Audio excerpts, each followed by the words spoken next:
The time is now 4:30 p.m. on Monday, August 24th. I hereby call this Special Affairs Committee meeting to order.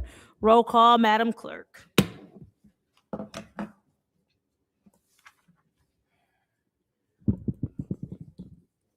Mr. Alamin is not in. Dr. Lewis is not in. Ms. Johnson is not in. Ms. Priestley? Present. Ms. Winfrey Carter is not in. Ms. Burns is not in. Ms. Mashat? Present. Mr. Pfeiffer is not in. Mr. Jarrett? You have 3 members present. We have 3 members present. Thought I had somebody. Okay.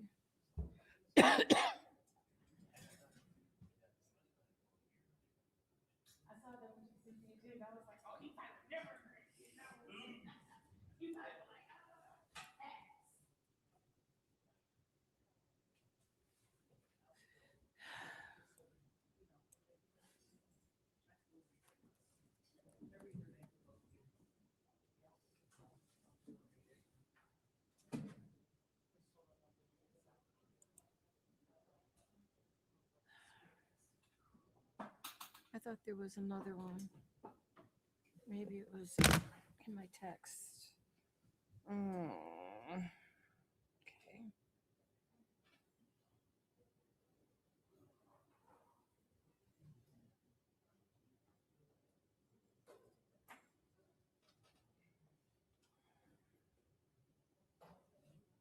Here it is. Rahel.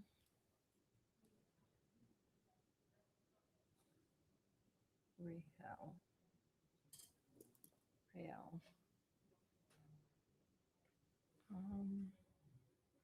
And then there was another one. Did your sister notice the burglar scoping out our neighborhood? Mm-hmm. You see him in his down coat and a ski mask?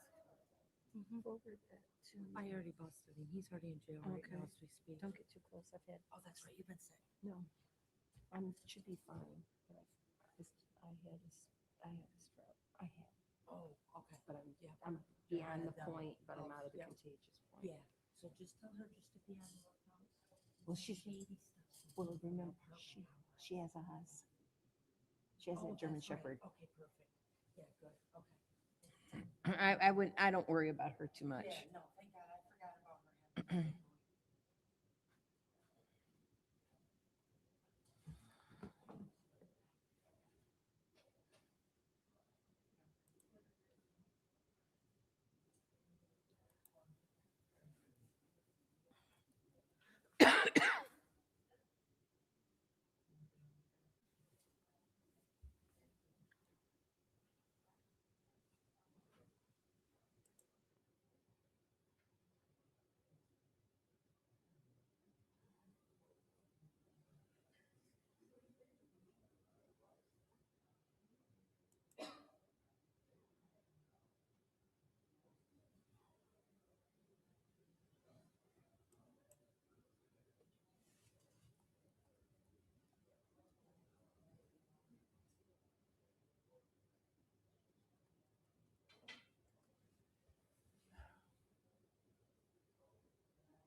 Huh.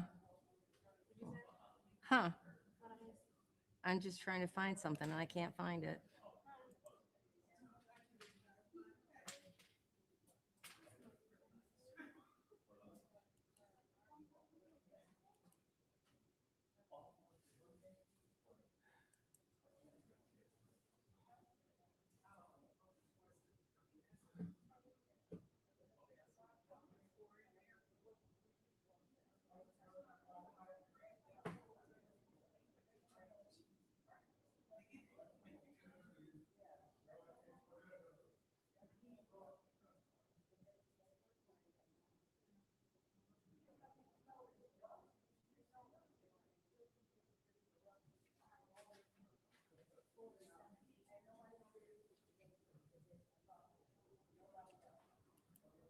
This is the one.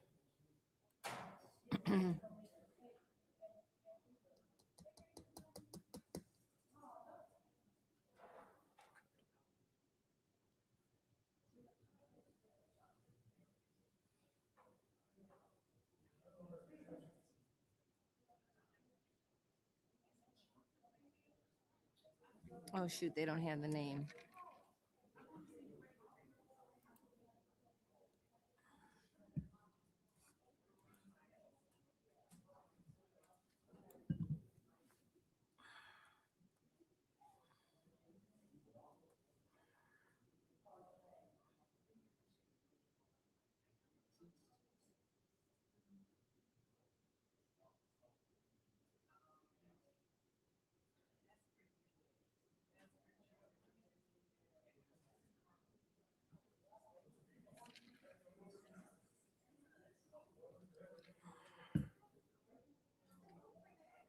August 12th.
Listen,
if y'all give money to Trio, shame on you. Right. This is a fucking. I- If we give any more money to Trio, I'm telling you how to vote. Dennis? I agree. And Firehouse Station 5, they weren't happy with their kitchen either.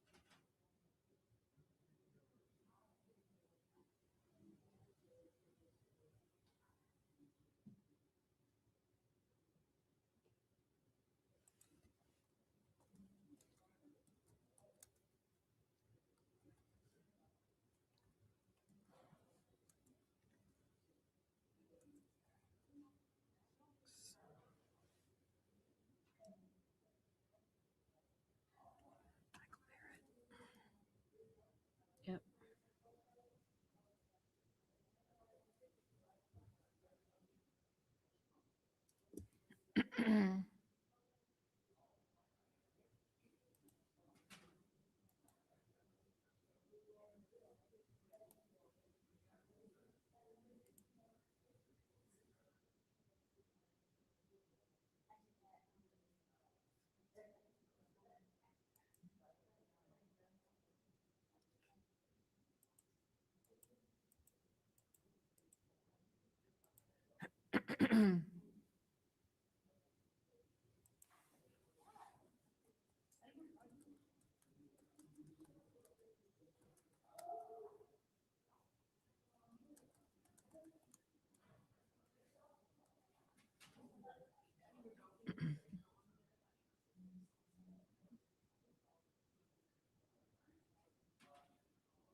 Shoot, I got the wrong phone.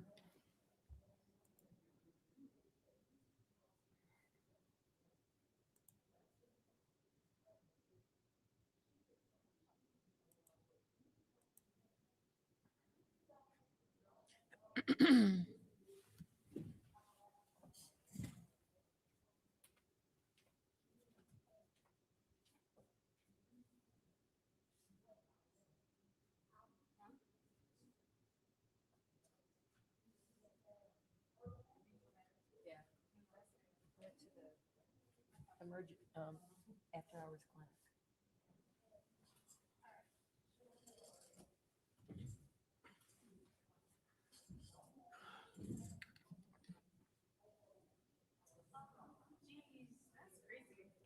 What? Well, I woke up to go to Mount Pleasant and I had dry heaves and my stomach hurt. So I took myself, I didn't go and just was, I didn't start, I really started feeling bad again on Friday. I mean, I wasn't feeling great the whole month.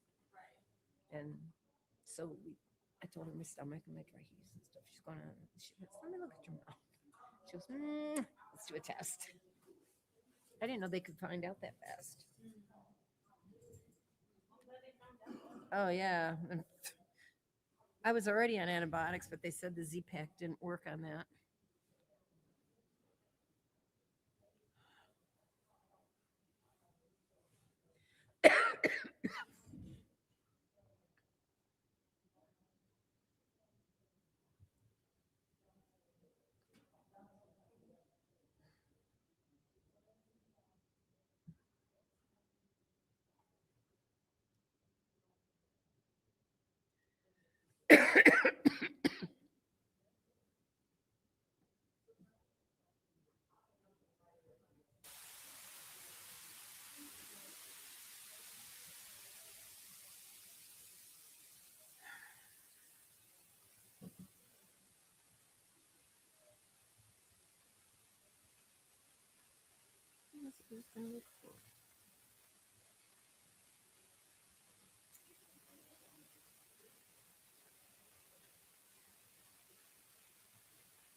Oh,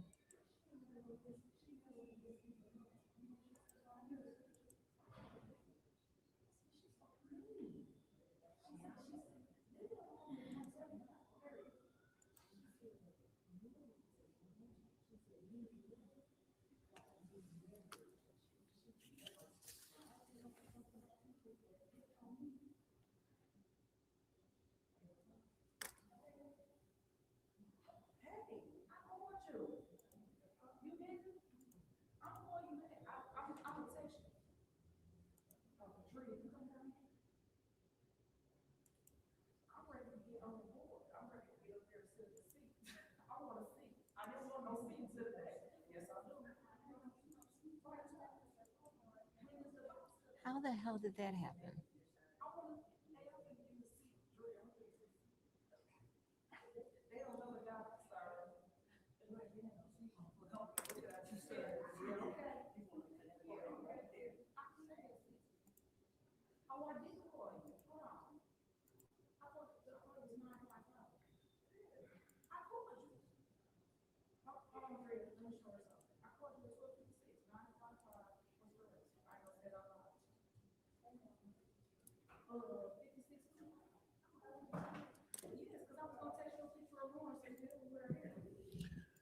If I could ask council members to take their seats, and we will establish quorum and get the meeting started. Thank you. Really?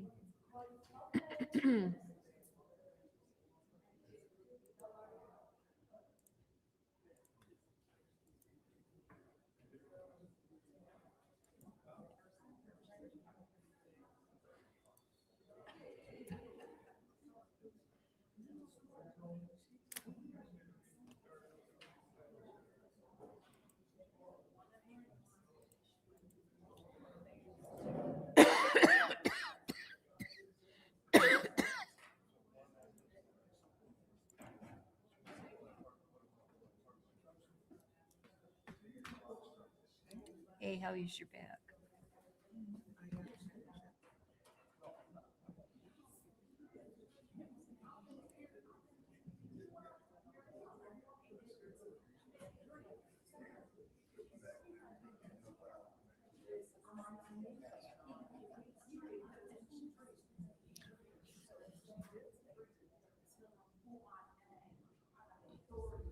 Madam Clerk, roll call, please.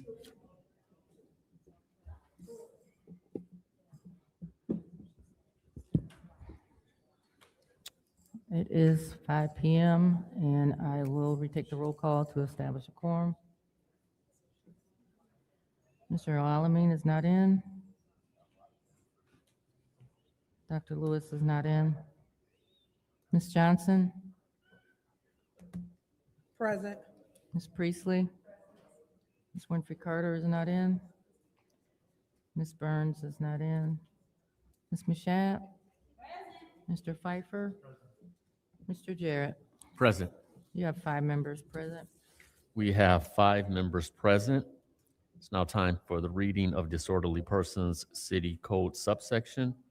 Any person that persists in disrupting this meeting will be in violation of Flint City Code Section 3110, disorderly conduct, assault and battery, and disorderly persons, and will be subject to arrest for a misdemeanor.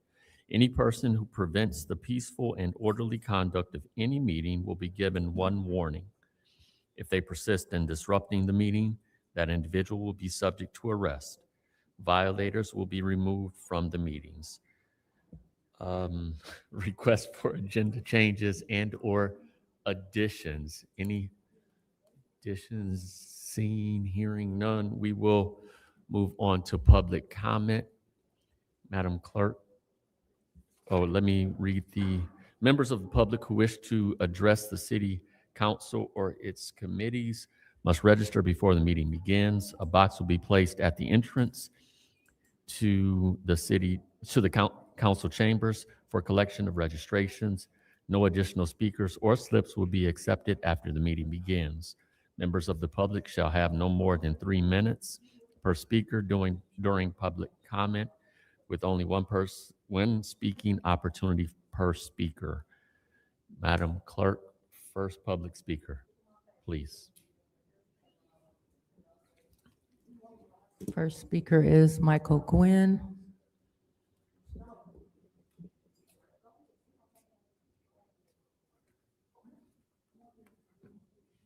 Hi, my name is Michael Gwynn. I'm here to address you guys today.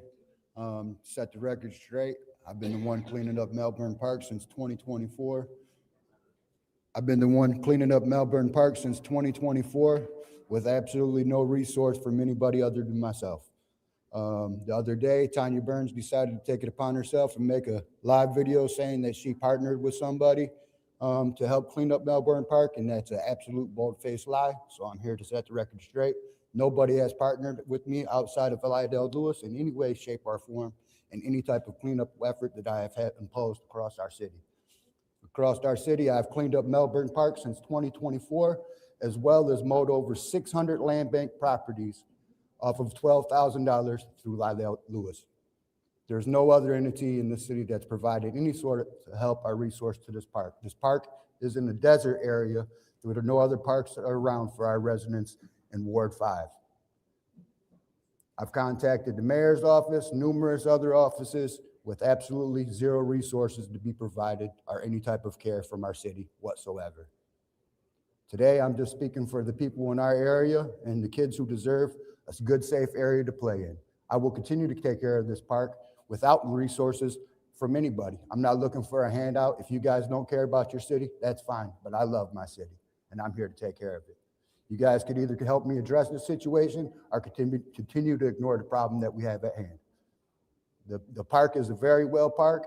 It only needs very minimum resources to come back up to be one of the top parks in the city, in the area that kids don't have a safe place to play. In the area today where we're talking about multiple homicides across our city and safe places for kids, the parks is the #1 resources. I cleaned this park up for a safe place for my grandson to play because it's only a few blocks away from my house, as well as other little kids to play at. Summerfield Community School with the Learning Center is connected directly to this park, and they're in full help and support and honor of me cleaning up this park. So if anybody has any further issues with me cleaning up the park, or any idea or saying that Burns or anybody else had anything to do with this park, it's a complete bald-faced lie. The only person who's had any help or efforts for me, thank you, Ms. Lydell Lewis, for all your efforts that you have given me over the years, because no other council member throughout here has cared. Thank you. Thank you, Madam Clerk. Next public speaker. The next speaker is R.L. Mitchell.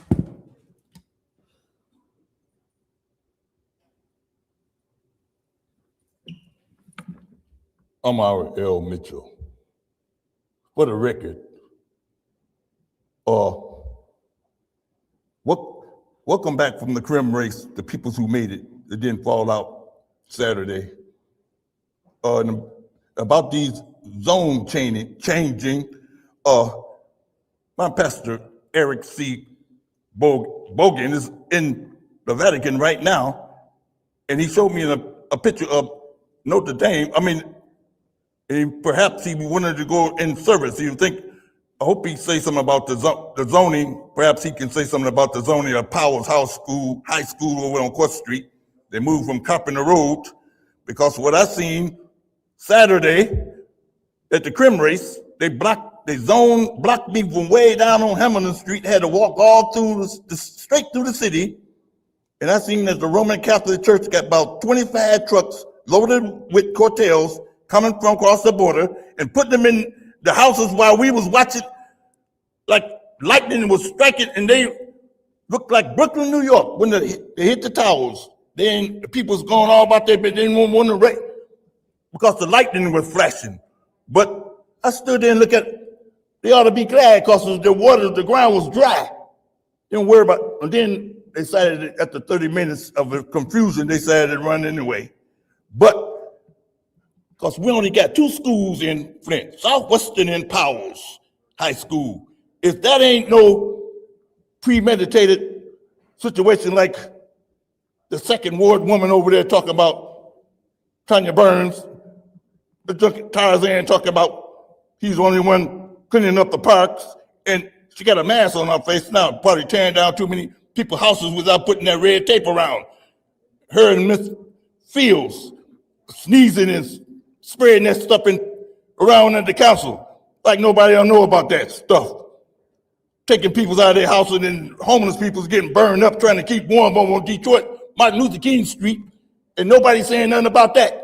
And standing right across from old Sears building, what Whitwell Stanley, the late Whitwell Stanley had that building. They right there all night long with their belongings, and people like, look at her, getting up out of her seat, walking, hoping that you didn't show up where they can cut the council out.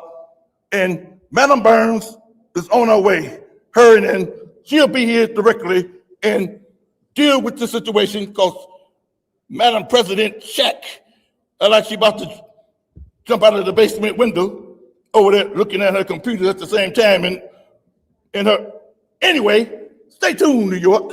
You're gonna see how Tanya Burns run the city, like Brooklyn, like Donald Trump, using Brooklyn for his playground. Mitchell, R.L. Mitchell, approve this message. Thank you, Madam Clerk. Next public speaker. The next speaker is Grace Taylor.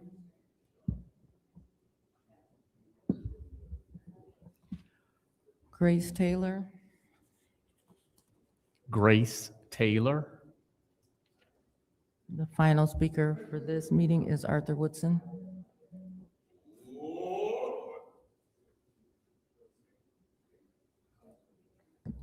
Good evening. I thought I'd come up and let you all know.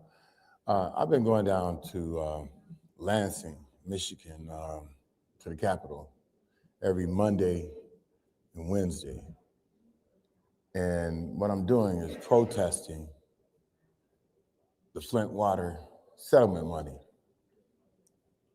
To hear that kids are only getting $1,200 and the max is $4,000, and then it's over $200 million approximately in interest off of the money that was supposed to be given to the people here in the city of Flint that they have held on to since August 2021.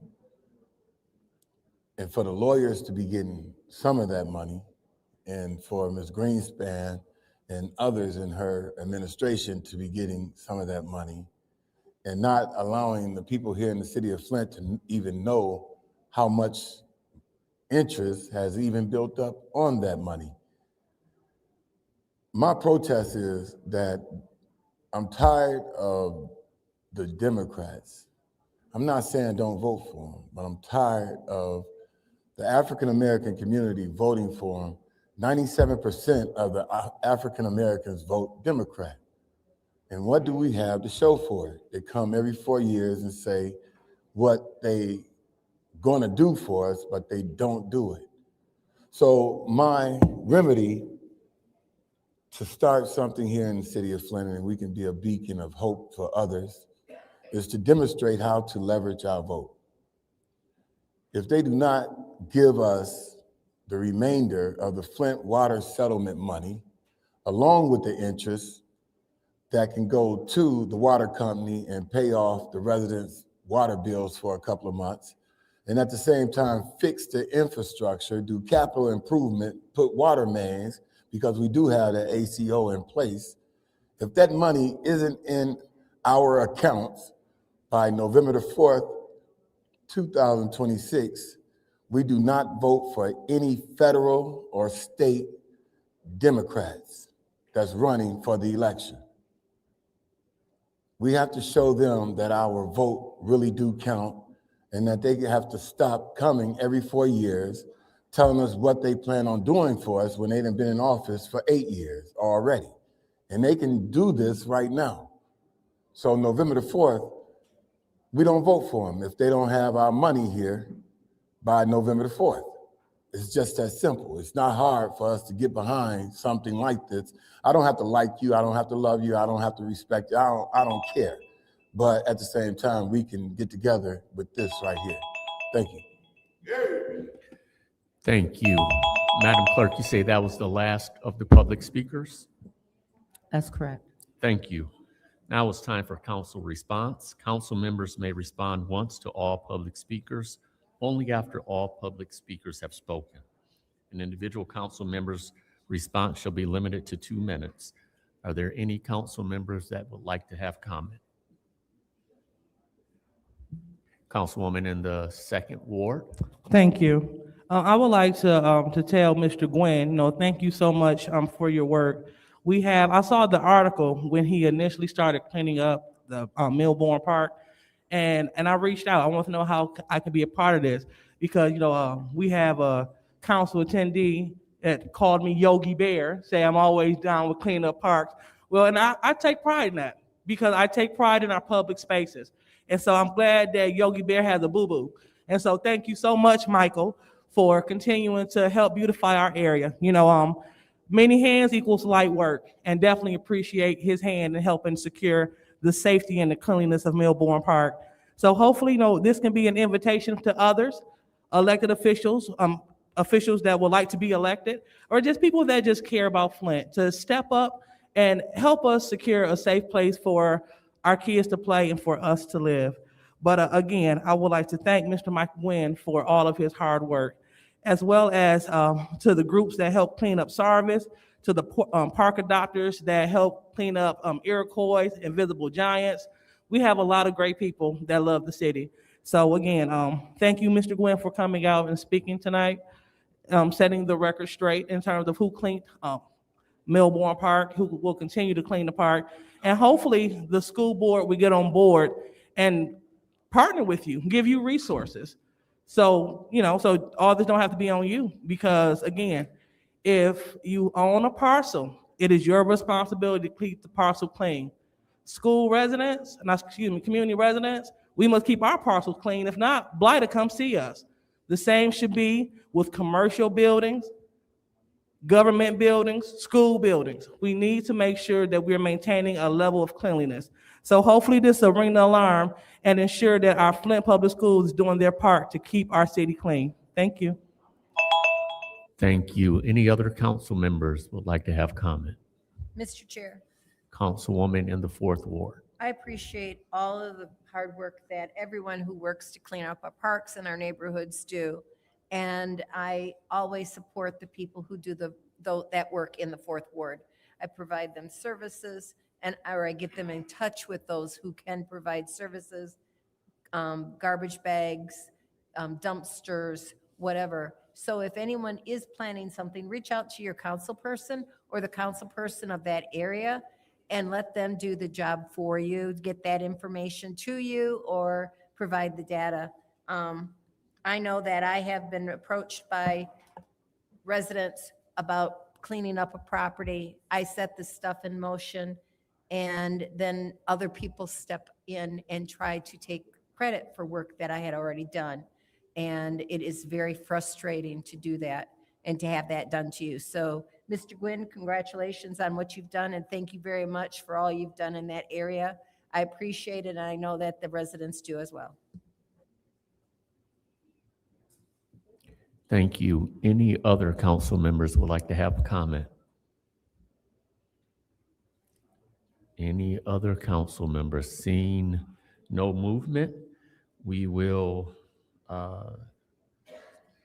in this case, be able to move past the consent agenda and go to our special order discussion items.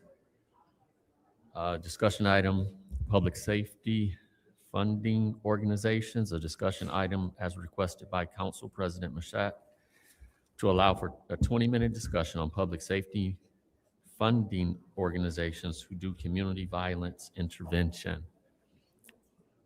Thank you. So, and we can keep this as long or short as you all would like. Bottom line is we see all of the latest string of violence that we've had happen in our city, gun-related violence.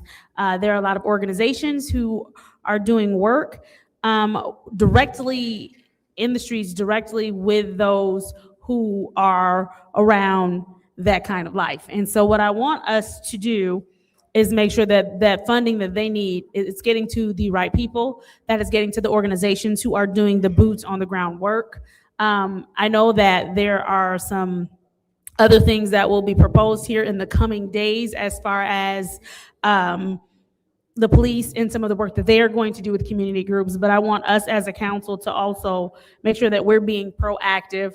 There's also money that was offered up by the Mott Foundation. So I feel like if we could do some sort of matching fund to show that the city is also very much engaged and very much willing to make sure that we are lending any available resources to those community groups that are doing the work, that we're doing that as well. If anybody wanted to chime in, if they had any questions, we can go ahead and do that now.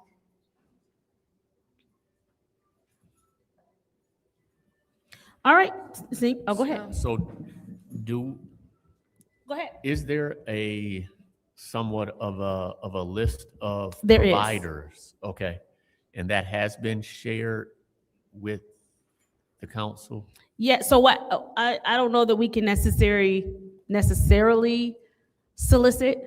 I know in my conversations with the attorney, there are a couple of avenues that we could possibly do, but I know that a couple of these groups have come to us before and asked for funding from the city. And so I'm asking that we take a look at those groups who have come to us before and asked for funding and look at funding the work that they are doing. So do we want to do a RFP or do we want? So to it wouldn't just have be necessarily proposal. We could do quotes. We could do RFQs. It's just however we want to shape it. But there were groups who have come before us before, who are doing this work, who for whatever the reason, at the time, they were not afforded the funding that I think could have prevented, obviously not all, but could have helped in preventing some of what we're seeing now.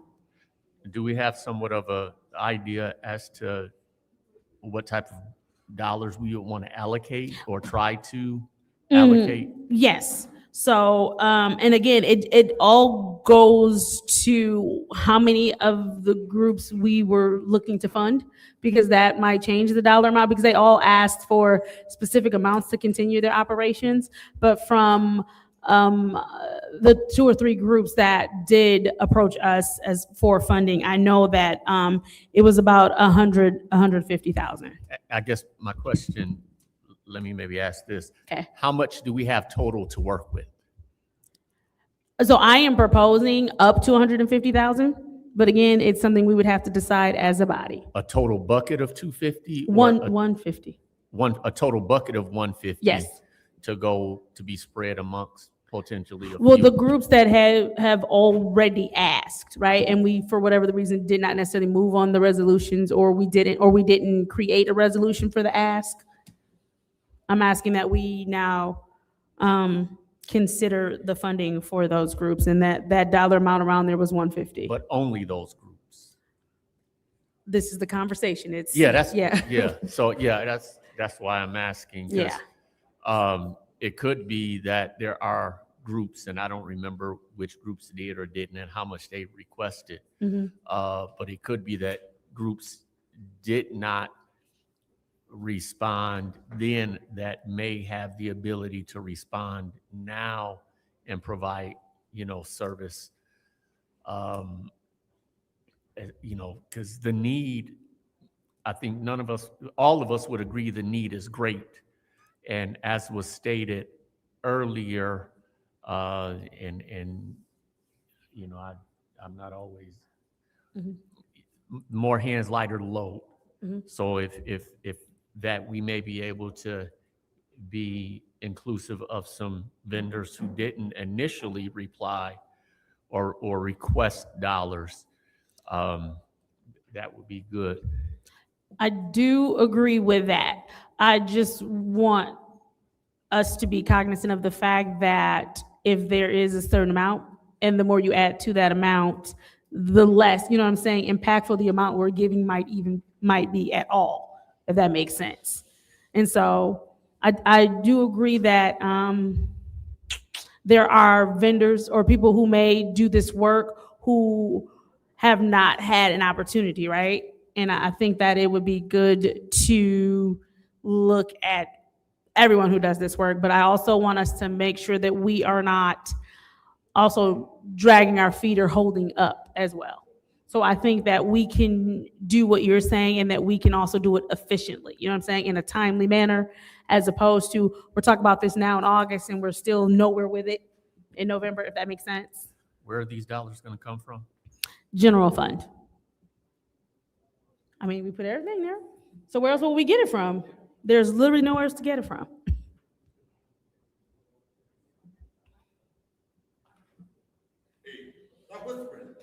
So, you can talk into your mic. It's a discussion. Yeah.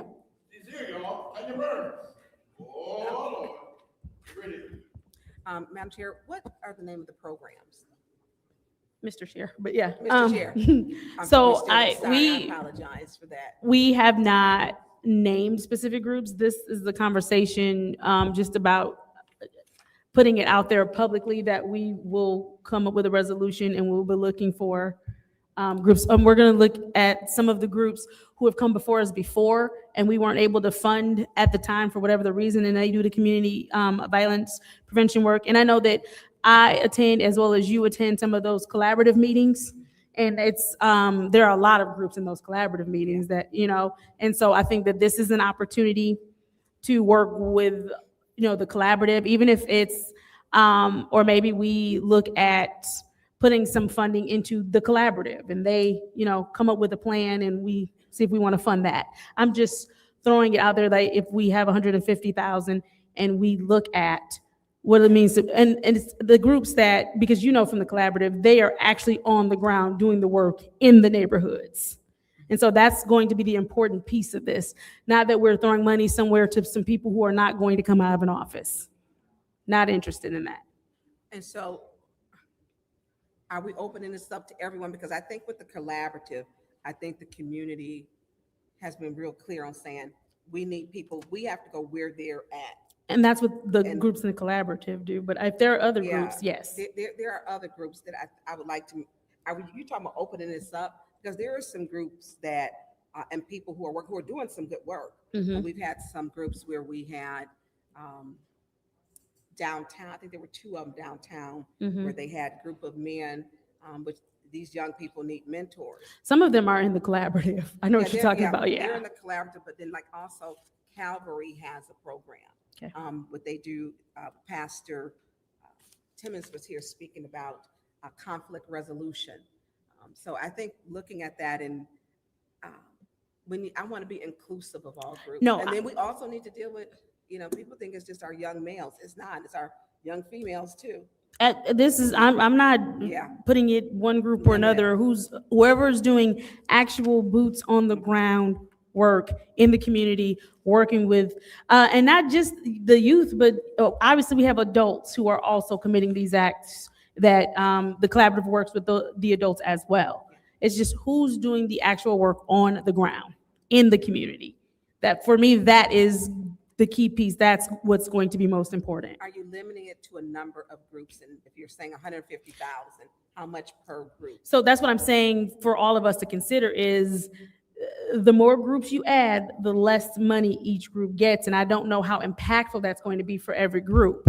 So it can look however we decide. I just want us to keep all of those things in mind. How did we Go come ahead. to the 150? Where, is that a number that we are proposing, or is that a number that has been earmarked for us in this Earmarked, you're funny. specifically? Huh? This is me earmarking. It's not been earmarked. I don't know if you all were here during budget hearings, but I had asked for earmarked dollars for quite a few things. And this was one of the things, and that was the dollar amount that I had asked to be earmarked. Okay, Yes. thank you. Mr. Chair, rather than setting a dollar amount at this time, or even, I know that this is just a discussion, or setting a dollar amount, I would like to see proposals from the community with their dollar amount attached, and then we can look at how much that may cost to provide much services to the community as possible. If we set 150,000, it may be 250,000 that we might use. I don't know. I'd rather deal with it on a case-by-case basis rather than a pot of money. I just think that that might be the better way to go, rather than limiting a pool of money. But that's me, and I'm open to all suggestions. This violence is so systemic of today's society, and especially in an area where so few students actually graduate high school, which is very concerning to me. That I'm open to any and all suggestions, because I just feel it's a societal situation, and I don't know where to turn. Councilman Pfeiffer?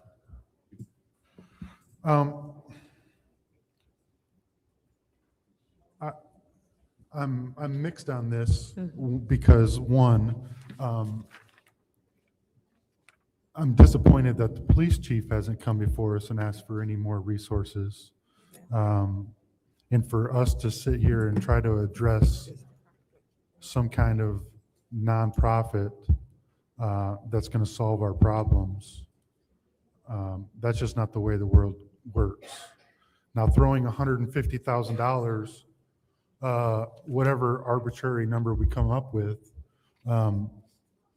isn't going to address the root problem of no jobs or declining communities or anything else. The people who are shooting up our neighborhoods aren't going to go sign up for a damn knitting class.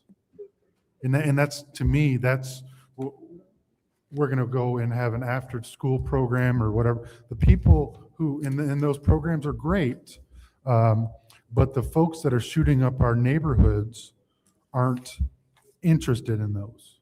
So we're throwing good money after bad, trying to fix the problem. But until we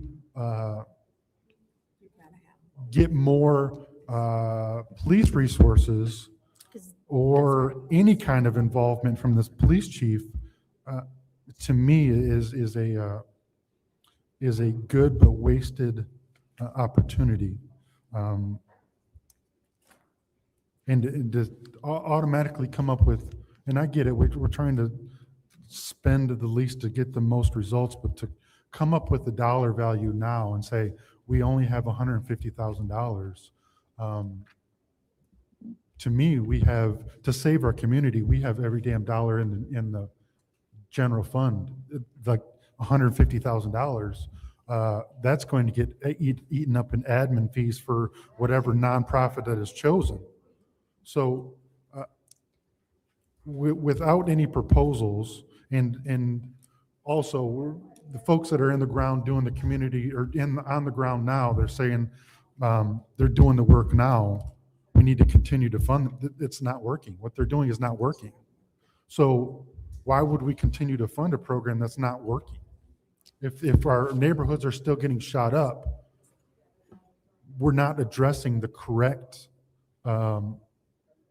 folks to stop shooting them up. And you know, we're maybe keeping those people out of crimes or harm's way, but we're not getting the criminals off the street. I just think that this, without having anything in front of us to look at and any kind of metrics to look at, any kind of success record, I think that this is a needed conversation, but I think it is premature, and I'll yield. So, Mr. Chair, because I want to be completely clear, and I want to make sure we stay on what I said. I didn't mention after school. I didn't mention nonprofits that said anything about what you said. I said people who are actually on the ground in the community doing the boots on the ground work.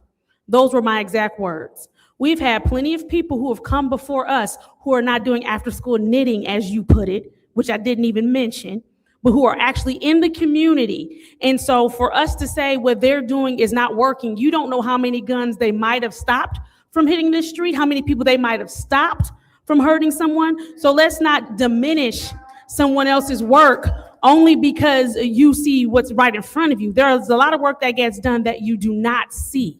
And the reason I put a dollar amount on it was for the sake of conversation.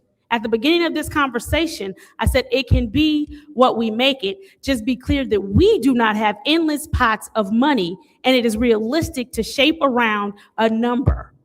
That's everything that I said in the beginning.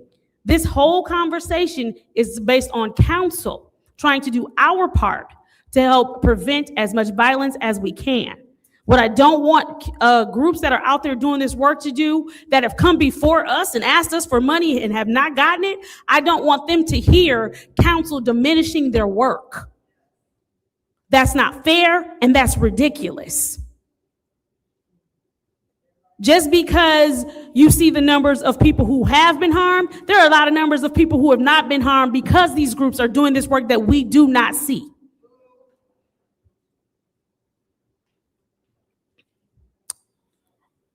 And that's why we're elected, to make sure that we are helping out our community. That's why the community entrusted us and voted for us to do this work. And so we need to continue doing the work we've been entrusted to do. Was fooled. It's easy to stand in the audience and yell out with no solutions. I applaud you. Thank you. Continue to do nothing. Thanks so much. Great job. Madam President. But as I was saying, the whole point in us sitting up here as a council having this discussion is so that we can figure out where we can put the money, where we can put the dollars, how much money we're putting in. Man, this your fucking meeting. I think it's really sad that as a conversation about community violence and community violence prevention goes forward, rather than solutions being yelled out, it's just more negativity when we're trying to come up with solutions. It's really sad. All this killing going on. Well, Proving my point, thanks. You should have checked her. Is there anyone else on council who would like to speak to this? I would like. It's my discussion item. Go ahead. Mr. Go Okay, ahead. Thank you.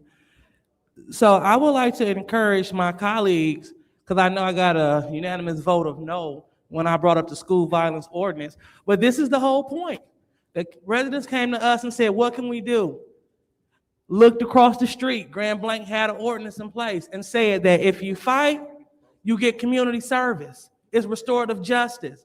But not just that, they have remedial pieces that plug some gaps, which said, okay, you know, Liddell you don't might be get her fighting remedial because ass off of you are that. bereaved. What the? You lost your grandma raised you. So let's get you in grief counseling. Okay? You need Wow. anger management counseling. You're a They little trying hot to get tempered. they people Let's them go little ahead crumbs, and fix those 150,000. situations. Let's go ahead and give you the services as These well as making a FBI people community is benefit. terrible up here. And I They was want to split unfortunately shot 150,000 down between what, two by of my them. colleagues. Should have shot And so the I shit want to down. know if we can bring that back, because every piece of a solution helps. It is not the answer, but it's part of the answer. So before you go and get your Draco and shoot something up, okay, because we're talking about in school, if you learn, if you get the skills that you Good need morning. Good through evening, beautiful school, people. then when you're in the streets, you're more not likely to do things of that nature, because you have these interventions in place through the school.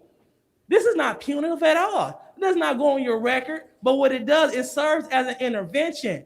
If this body is serious about curbing What's violence up, among the Marseille youth, Tarver, 1/3 of the we'll firm start in the there. We'll building. explore everything. Reactionary. You right, Mr. Thomas. Let's look at all possibilities, all solutions, because it is important again. So just like Councilman Pfeiffer was saying, the people that we're talking about, the basket knitters, they're not the ones with the Draco. How do I know? They pulled a Draco on me in the second ward. So people that swear they want this seat on the north side, it gets really real like that. But the point is, we have They to have pulled some a Draco interventions on. in Ain't place nobody pulled so a they Draco on the understand. moose. It's not Okay, hunting season yet. this is what happens might make you mad. When somebody bump into you, you don't shoot them. But if we don't Show have my these good brother interventions in Marcus place, here. if we play Boy, she politics trying to work instead for that of money. what works, we gonna continue to have these discussions, these much needed discussions. So I'm open to everything. Liddell lying. Let's get serious. Thank you. Liddell lying and Thank you. April. Yes. I'd like to put a motion for to add 15 more minutes, please. Fuck no, ain't no 15 more minutes. You can end this shit. Can we start with 10? Facts, 10. Ain't no Let's start motherfucker want to with hear 10 this all without day. objection. Thank you. Excuse my French people. May I have the floor, Mr. Go Chair? ahead. Thank you. So violence is a problem in our community, and not to diminish the work that Facts, Mr. the Thomas. groups have been doing, because they're underfunded to take it beyond where they need to go. And yes, we do need more dollars. We absolutely do. But I think we also have to look at what really works, and we do need the input of the police chief, because we need the raw data. We need to know where they're shooting, where the pockets at, what type of crimes that they're doing, because they're not just shooting, they're stabbing too. And so when we look at all of this, we have to take it all in, all of it. And sometimes we may have to work with people we normally don't work with to get something done. I actually did meetings with Councilwoman Lewis so that it was about the school one, but until they stated with the city attorney, we didn't have jurisdiction over their schools. And that was the issue. We don't govern their board. See how silly And Liddell is. looking at what our children face and Grand Blanc face is different. We had someone who was on Pulaski who was shot and killed this past weekend. You deduct 12 years off. Jobs, that person jobs. would have been Ain't nobody 10. talking about They were jobs. born into the water crisis. We know that lead stays in the body, that it affects how you think, it affects your brain, and we're not dealing with, that's a root problem. And so when we're dealing with the root problems, See what you then right we on can that, better Mark. find out. We have Fools. poverty. We're a marginalized community. So how do we work with the groups, with council, with other agencies? What are other communities doing that's working? Because just putting, and it's not just putting, which is a great effort. You said, I just put that on there, Councilwoman Mashat, just to get it started at 150.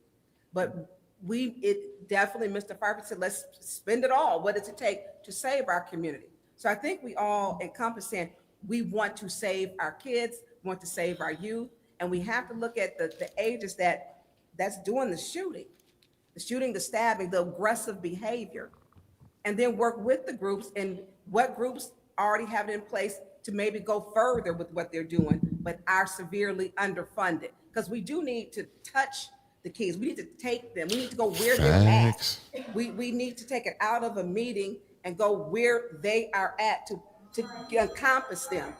And that to me is something when I've seen the number of children, and some are not even walking when we have toddlers, 10-month-olds, 9-month-olds, 11-month-olds who are shot. We had on Tebow Street, it was, I think, a 10-month-old who had gotten shot. We've had 11-month-old. We had a 10-month-old on Pulaski Street. And that same night, 2 other people got shot on Pulaski Street in the home. So if the problem is severe, and we need to look at the data, the police chief needs to be involved, because we need to know exactly what types of crimes, where, and where do we have a dedicated gang task force, not one that we share with other communities. Because the problem is they're in gangs, and these gangs are serious. They're serious, and they don't care. And they call you up before they shoot your house up. I've seen them do run-throughs and drive-throughs where they place it on social media, and then they'll make a song about it.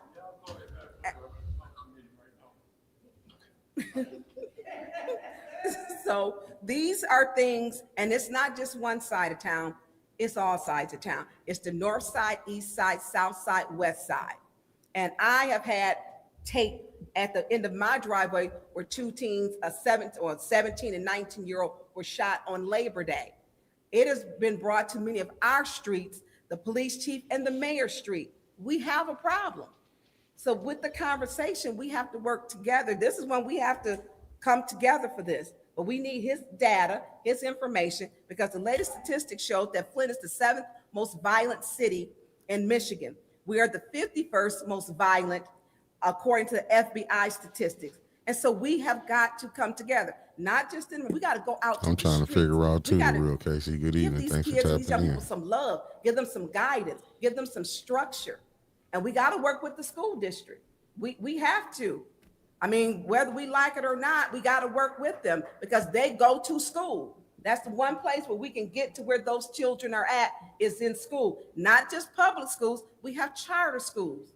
So we have to get to our kids wherever they're at. And a good place to get to them is hanging out when these gas stations and stores are at, because they're there and they do videotapes. They show you where they at. So I hope we can come together because it's too much. It's too many grieving parents. I just had last Friday, 2 moms called me. Her daughter was 17 on Johnson Street, got killed. And she's still waiting because there's so many cases that are backlogged where we need Chief Green to know what's going on.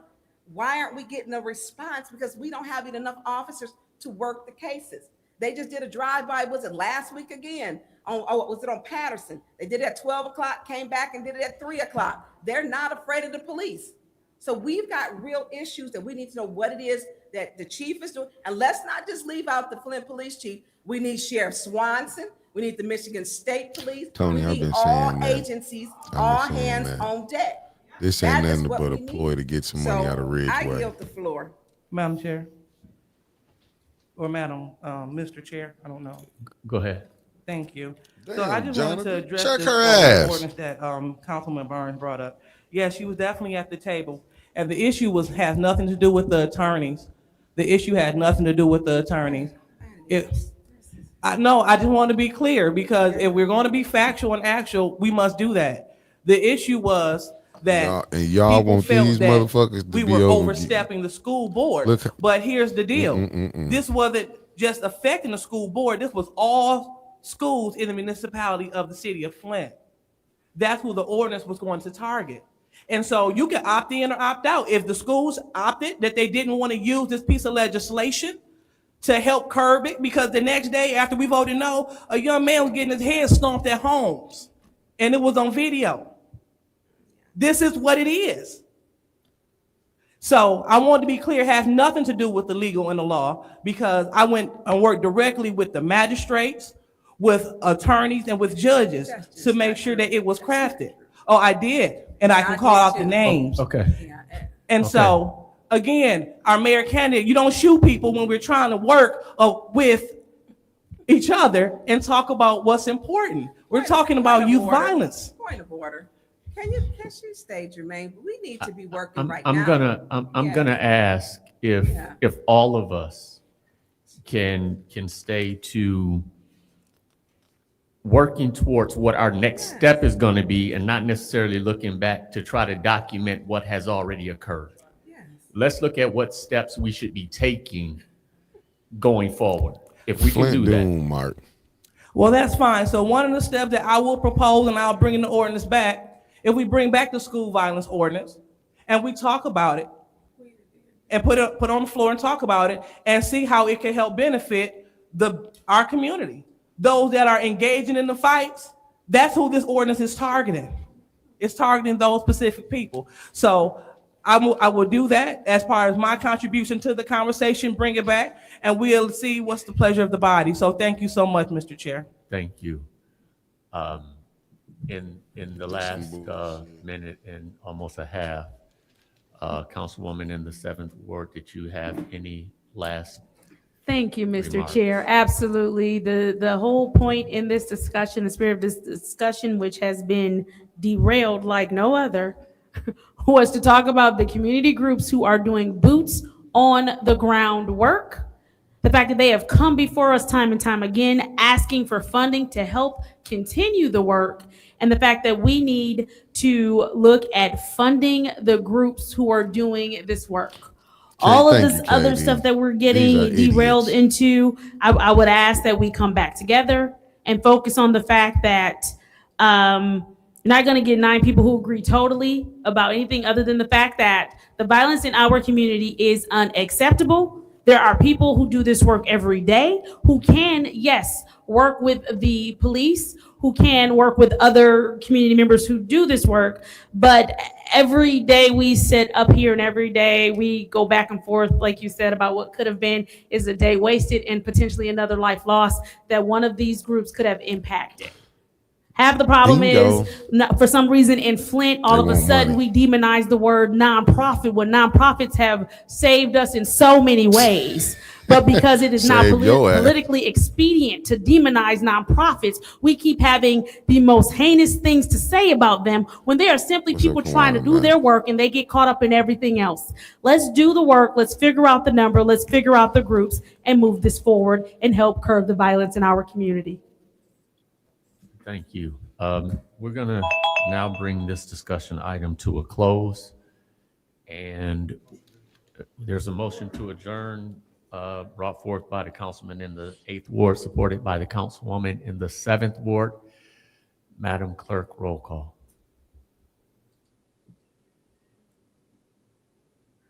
Mr. Alamin? Dr. Lewis? Yes. Ms. Johnson? Yes. Ms. Priestley? Yes. Ms. Winfrey Carter? Adjourning. Yes. Ms. Burns? Yes. Ms. Mashat? Yes. Mr. Pfeiffer? Mr. Jarrett? Yes. The vote is 9 yes, 0 no. The vote is 9 yes, 0 no. This meeting is adjourned. The special affairs meeting is adjourned at 5:47.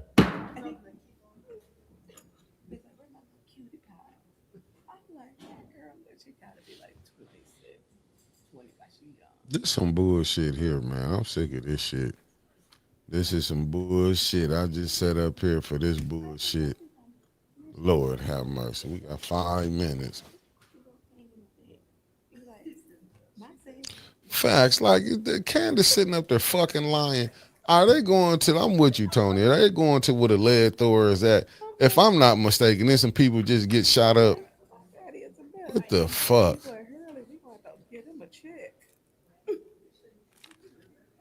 No.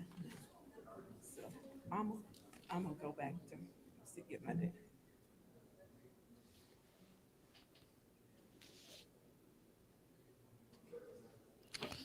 For sure.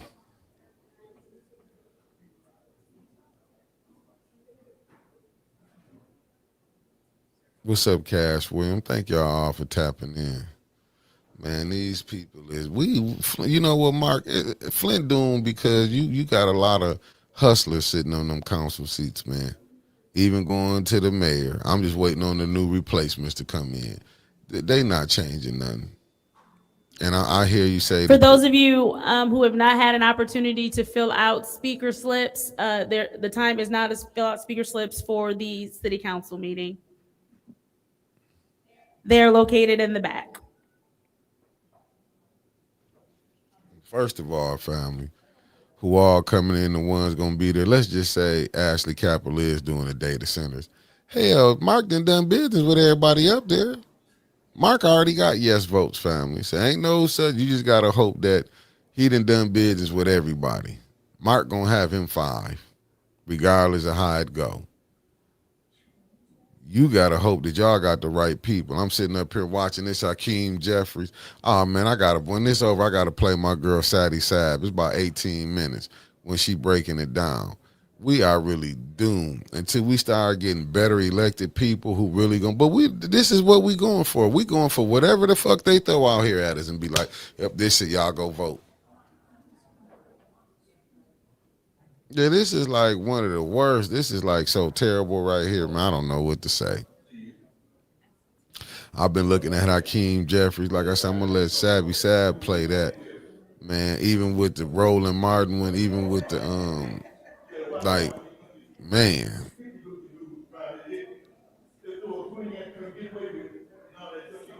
And y'all ain't see when LaShawn Judy, when the guy was up there talking junk. Them 3 was sitting. LaShawn wasn't even wise enough to know, hey, they got y'all 3 sitting up there together listening. This how you know these people are sitting up there playing in y'all face all again.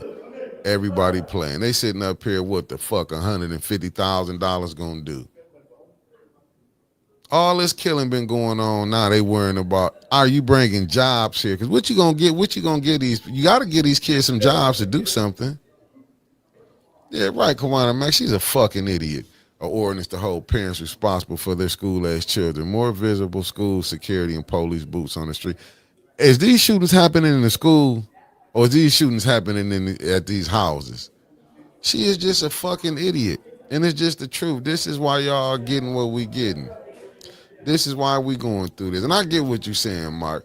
But these people is bought and paid for. I'm just gonna tell y'all, bought and paid for. What's up, Wani? I see you in the building. Thank you for tapping in, good brother.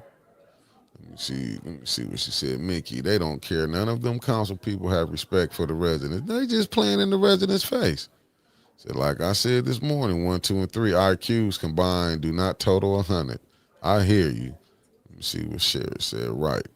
I've been in the first war for a year now. My mom for over 40 plus years. And who protecting innocent people from shootings every day? I'm glad you tapped into that one right there. I'm trying to figure out too.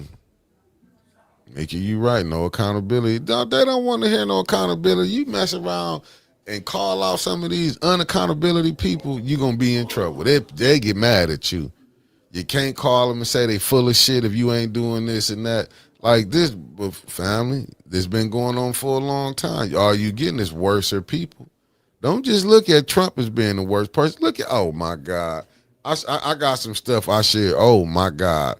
I kind of wanted to leave it for the night, but this for my girl Sabby Sab. Let me peace out.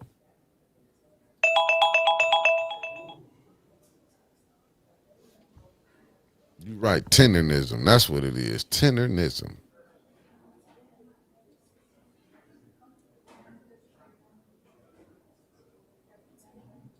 Key word, no accountability.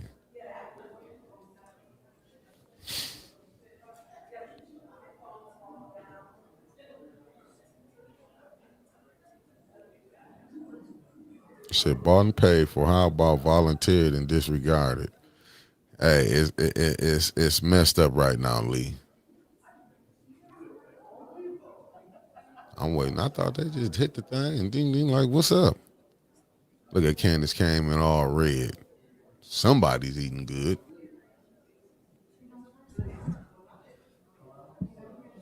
The time is now 5:54 p.m. on Monday, August 24th. I hereby call this Flint City Council meeting to order. Roll call, Madam Clerk. Get my stuff together. Mr. Alamin, I spend a little time with y'all. This should be over quick. Dr. Lewis, Present. Ms. Johnson, Present. Ms. Priestley, Present. Ms. Winfrey Carter, Present. Ms. Burns, Present. Ms. Mashat, Mr. Pfeiffer, Mr. Jarrett. Present. You have 9 members present. We have 9 members present. Too It much is now laughing time for for the me. Pledge of Oh Allegiance. my God. Councilwoman Johnson, if you would. Worst times Lead in us in the history. pledge.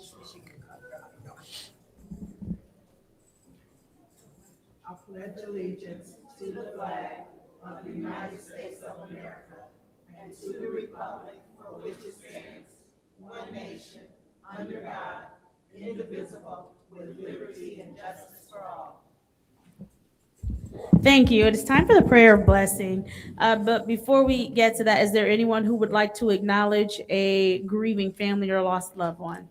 Madam Chair. Councilwoman Priestley. Yes, I'd like to acknowledge Jimmy Craig Gordon, his family, Beth Rael's family, and Michael Barrett. Thank you. Is there anyone else? Seeing as how there. Oh, Sorry, oh, Madam Chair. I'd Oh, like the to killing on the acknowledge north side of the city. Mary Wick's family, the Payton family. Have a special prayer for them. thank you. Is there anyone else? All right, seeing as how there's no one else, Councilman in the 9th Ward, if you will.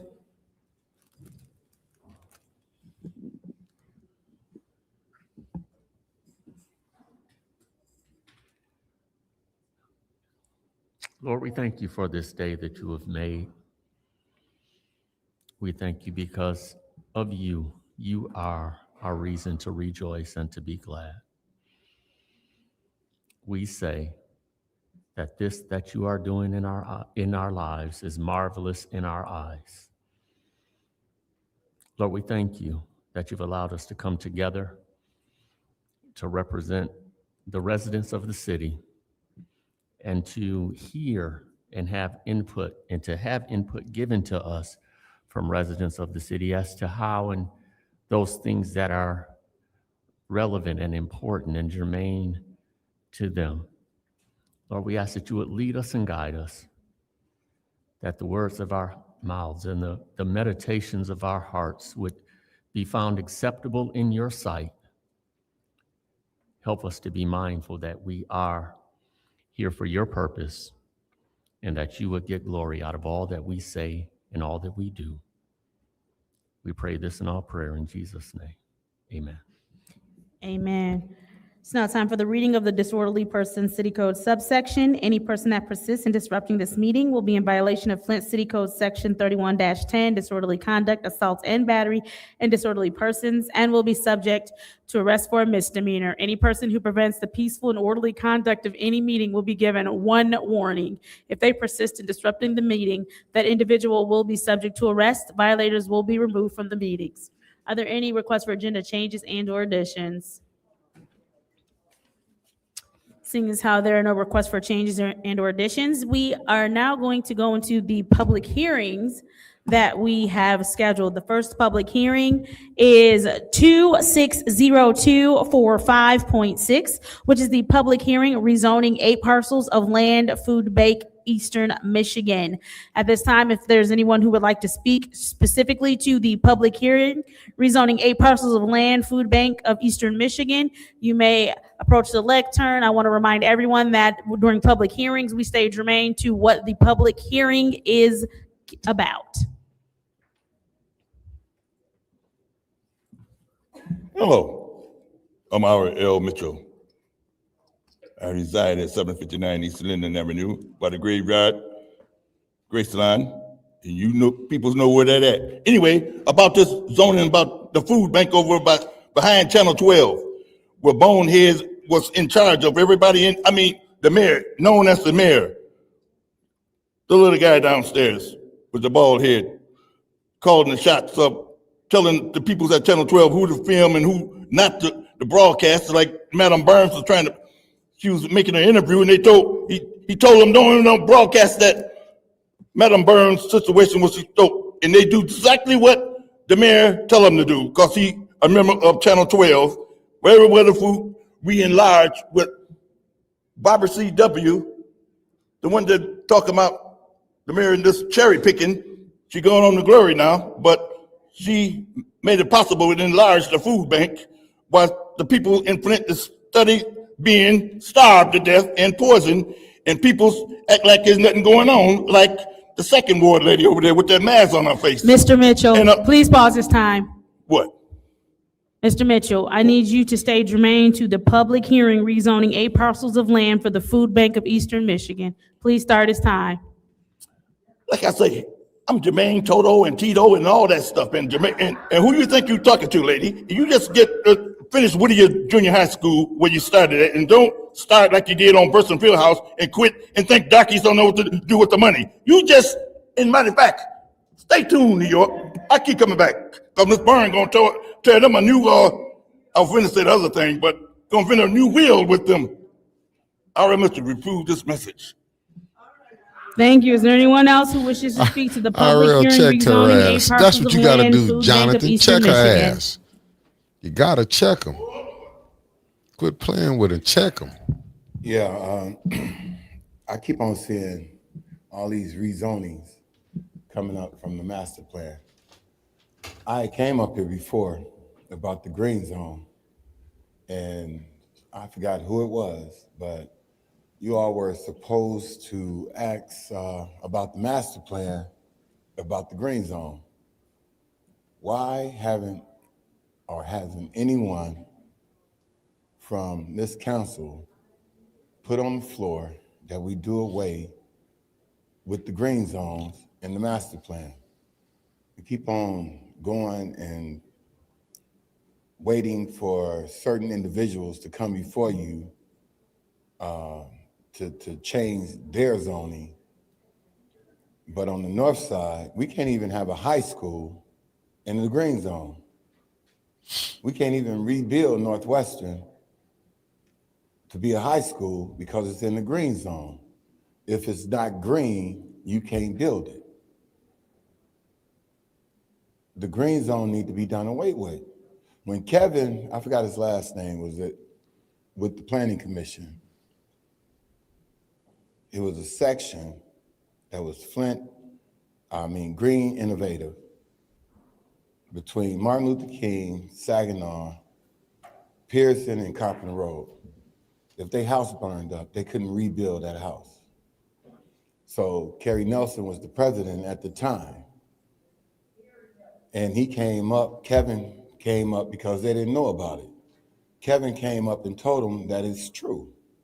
So what they did, instead of knocking it all the way out, they just changed it to where they have to come down here before the Planning Commission and ask for permission to rebuild their house if it burned to a certain point.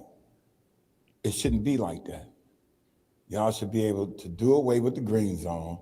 I should be able to put more than a farm or a garden or a gazebo. I should be able to build a garage on that empty lot if I want to. I should be able to extend, because that's what a lot of people are able to do. That's why they buy lots and package deals, because they're able to build more. Change the charter to where you can build more than a certain square feet. Change it. I mean, that's something that you all can do. We shouldn't have to keep on saying, we don't need to go get a variable or go get a reasonable accommodation or whatever the case may be. We should be able to build on a lot that we purchase, a garage, put a driveway or whatever we want to do with that property. Thank you. Thank you. I want to remind everybody, this is the public hearing rezoning 8 parcels of land for the Food Bank of Eastern Michigan. Is there anyone else who would like to speak to the public hearing of rezoning 8 parcels of land for the Food Bank of Eastern Michigan? Hi, my name is Myola Shook-Dunn. I've never been to a city council meeting before, first one, so I have the little slip that I did not put in the box, but I have it right here. I have a quick question though. What does the rezoning look like for the food bank? Can somebody from the food bank come tell us? What is that? Good question. Thank you. Is there anyone else for the public hearing rezoning 8 parcels of land, Food Bank of Eastern Michigan?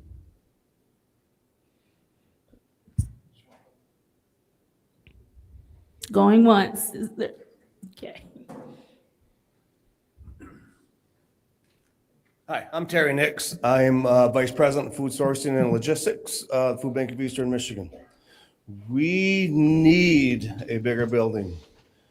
We now distribute 39 plus million pounds of food a year. We cover 22 counties. And 16 million pounds of that stays in Genesee County, stays in our neighborhood right here. I have trailers out running where our existing building is, keeping our milk and produce cool because we don't have the cooler space. This is good for the community, for us to do. We're moving our operations to a bigger building with a bigger freezer, bigger cooler, and overall, it's gonna help everyone that needs help from us. Thank you. Is there anyone else who wants to speak to the public hearing rezoning 8 parcels of land for the Food Bank of Eastern Michigan? Is there anyone else who wants to speak to the public hearing rezoning 8 parcels of land for the Food Bank of Eastern Michigan? Is there anyone else who would like to speak to the public hearing rezoning 8 parcels of land for the Food Bank of Eastern Michigan? Seeing as how there is no one else, we will go ahead and close out that public hearing. Moving on to public hearing 26024.6, which is the rezoning of Powers Catholic High School campus. Is there anyone who would like to speak to this resolution, to this public hearing?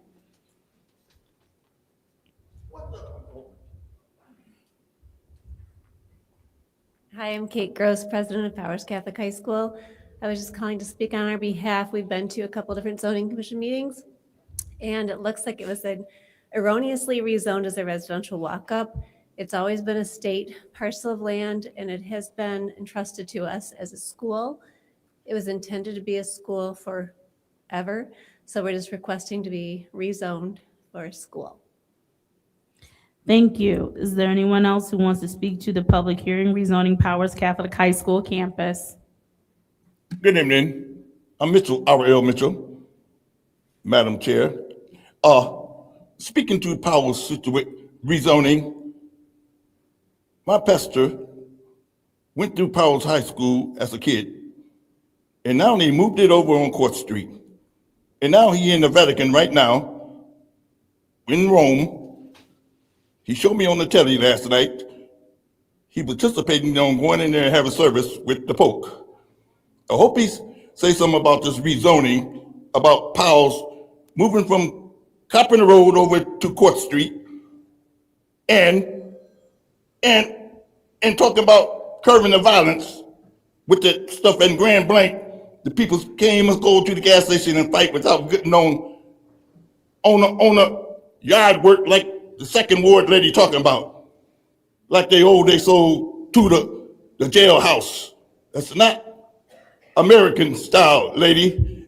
That's unprecedented. Yeah, Lewis, Dr. Lewis, you invented that stuff. Kids got a right to concern their student body how they get arrested, not go on to they sold to the juvenile on Pasadena, and they take care of them pit bulldogs more than they take care of the kids next door to them. The kids 12 years old locked up, and the women's out there training pit bulldogs to kill them peoples on the east side. What they got them homeless houses, and then they put them 2 pit bulldogs in the man's house and think he's scared to go in his own house. You open the door and run behind the garage, and the pit bulldogs come out and go their own way. Think nobody don't know that stuff. They be training them old drunken bulldogs at all nothing but pit bulldogs at Pasadena Dog Pond. Out there in the yard, nothing but women's doing that junk. And the man inside, who kind of stuff invented that? Anyway, the dude in here right now with the wheelchair, and he had a situation coming up the steps and he ain't talked yet. Mr. Mitchell, 44 seconds on the rezoning of Powers Catholic High School campus. You don't have to remind me. I see the clock, lady. Okay, like I say. And to you, Miss Mashak, you are the problem to the situation about this Powers High School. When you come in and talking about whistling that stuff to the mayor to be Tanya Burns, and you're supposed to be transparent, and you, like I say, Tanya Burns gonna tell you, I almost said it. But anyway, stay tuned, America. I will let you approve this message. Is there anyone else on the public hearing rezoning of Powers Catholic High School campus? Is there anyone else on the public hearing rezoning Powers Catholic High School campus? Is there anyone else on the public hearing rezoning Powers Catholic High School campus? Seeing as how there isn't anyone else for that public hearing, that public hearing is closed out. Moving to public hearing 260270.6, which is the public hearing ordinance Flint City Code Chapter 3, advertising and signs, Article 2, licenses and permits. Is there anyone for this public hearing? Is there anyone for the public hearing for the ordinance Flint City Code Chapter 3, advertising and signs, Article 2, licensing and permits? They didn't put these in order. All right. 276.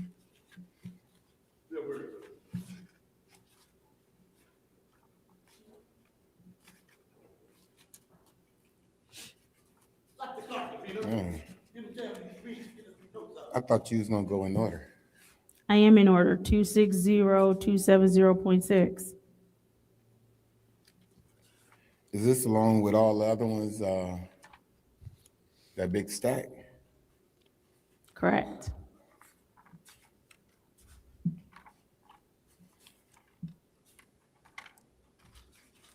I didn't see, is it the one, that has moving it from the clerk's office to the planning? That's what all of these are. Yeah, I didn't see it in here. It's on page 2 of 15. These all have 270, 275. Nope, page 2 of 15. 284. I don't see any with 176. 260270.6. It's not in here. I But don't- anyway. I don't know what you have. We good. My thing is, back in 1988, James Blanchard, he signed into law emergency manager. And we know what happened with the emergency manager. Another governor got into office and brought that emergency management law to Flint, and we were poisoned.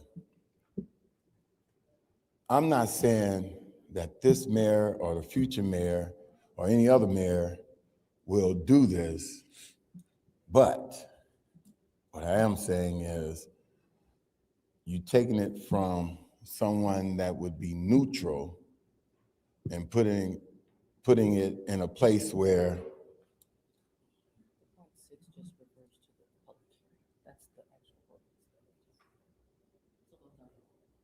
see, y'all playing with us. No, I'm just joking.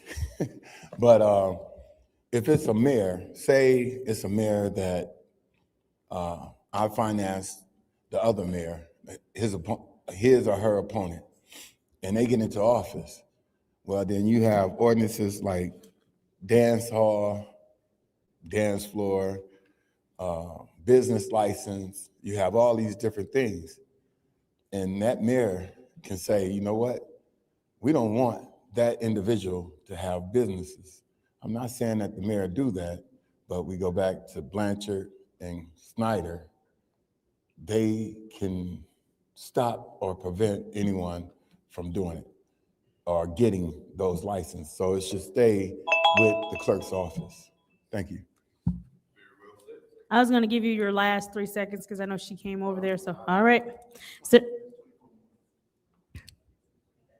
seems like you've got time. Public hearing ordinance, Flint City Code, Chapter 3, advertising and signs, article licenses and permits. Is there anyone who wishes to speak to this? Public hearing ordinance, Flint City Code, Chapter 3, advertising and signs, Article 2, licenses and permits. Is there anyone who wishes to speak to this?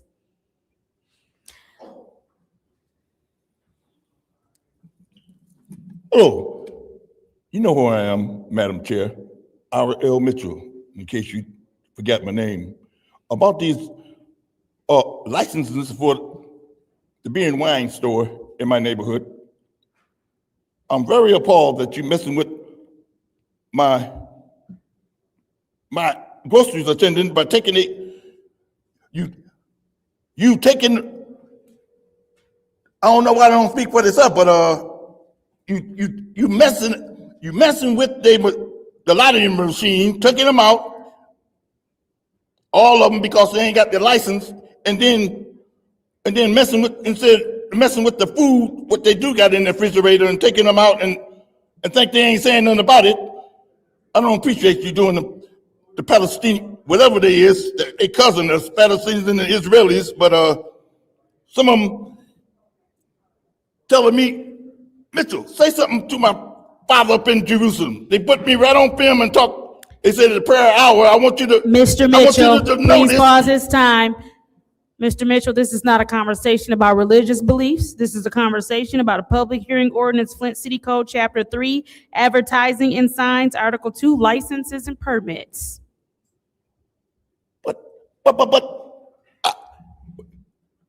ma'am, okay, I told him I was gonna say something about it, but even if that'll do, beer and wine down on Saginaw Street, we got all that property across the street where I was jumped on by the popo, refused to get in the car with a gun held on me. Anyway, but they told me to mention their father's kings and, okay, stay tuned, America, and you're gonna see how Madam Burns take care of this situation. Is there anyone who wishes to speak to the public hearing ordinance, Flint City Code, Chapter 3, advertising and signs, Article 2, licenses and permits? Is there anyone who wishes to speak to the public hearing ordinance, Flint City Code, Chapter 3, advertising and signs, Article 2, licenses and permits? Is there anyone who wishes to speak to the public hearing ordinance, Flint City Code, Chapter 3, advertising and signs, Article 2, licenses and permits?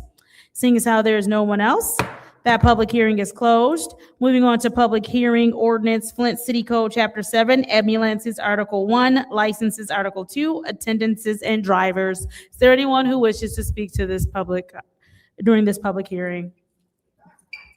Yes, hello. I want to remind everyone before we start his time that this public hearing is ordinance, Flint City Code, Chapter 7, ambulances, Article 1, licenses, Article 2, attendances and drivers. Go ahead. Well, like I say, before I was interrupted with the information you're trying to give me before I was talking about Chief Wiggins, he called himself getting the money for the ambulances and the drivers, but he paying the people who go pick up, and they don't go in certain areas to pick up people who really need the ambulance. And when they pick them up, they bring them too late to Hurley Hospital, and they might as well take them straight to the morgue, not before they check their driver's license to see if they have any donors on their license. That's all the ambulance department is all about. Transplanting people's body parts to another body parts. They act like they're concerned about the ambulance service, but Mr. Wiggins, he knows this, but he just retired, coming back trying to teach the young people how to get over in Flint, Michigan, just like the popo and the ambulance and all. Just stay tuned, America. You're gonna see how Madam Burns will take this situation. Got that? Public hearing ordinance, Flint City Code, Chapter 7, ambulances, Article 1, licenses, Article 2, attendances and drivers. Is there anyone who wishes to speak to this?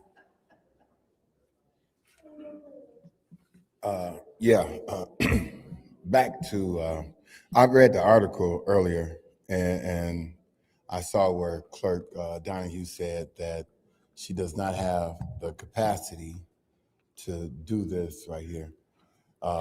You all have the purse string. You can put money or monies in the clerk's office to allow her to hire, because planning and development probably would have to end up getting people extra to do the job also. And like I say, it's nothing against anyone. It's just the fact that I just see sometimes people like to take advantage, or they see a loophole in doing some things that shouldn't be done. And we like to change laws and put laws in place that ends up being detrimental to the people. Instead of helping, it ends up hurting the people. And I think this would be one of them. Like just reading this right here, if the city has to pay the city clerk or pay the planning and development, how would they do that? I mean, would they take it from one department and send it over to the other department?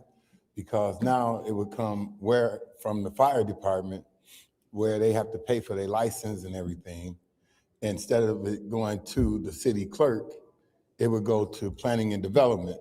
So does that go into planning and development budget, or does it go into the general fund? I mean, I'm just asking a question. I don't know. I don't know how that would be. But like I say, I think that it should stay with the city clerk, because the city clerk is a neutral person, and it wouldn't be in position to where you all can tell her who to approve and who not to approve, and the mayor couldn't say who to approve and who not to approve. It would be a neutral person. So thank you. Thank you. Is there anyone else who wishes to speak to public hearing ordinance Flint City Code Chapter 7, ambulances, Article 1, licenses, Article 2, attendances and drivers?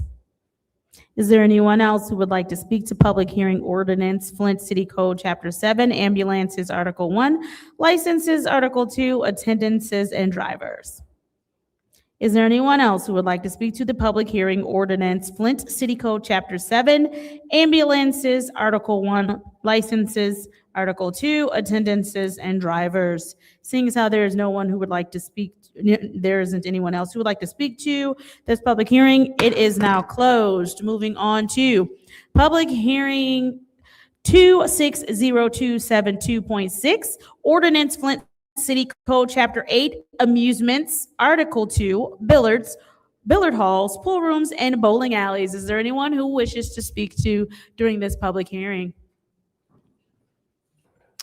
Just want to remind everyone before they speak that this public hearing is ordinance Flint City Code Chapter 8, amusements, Article 2, billiard halls, pool rooms, and bowling alleys.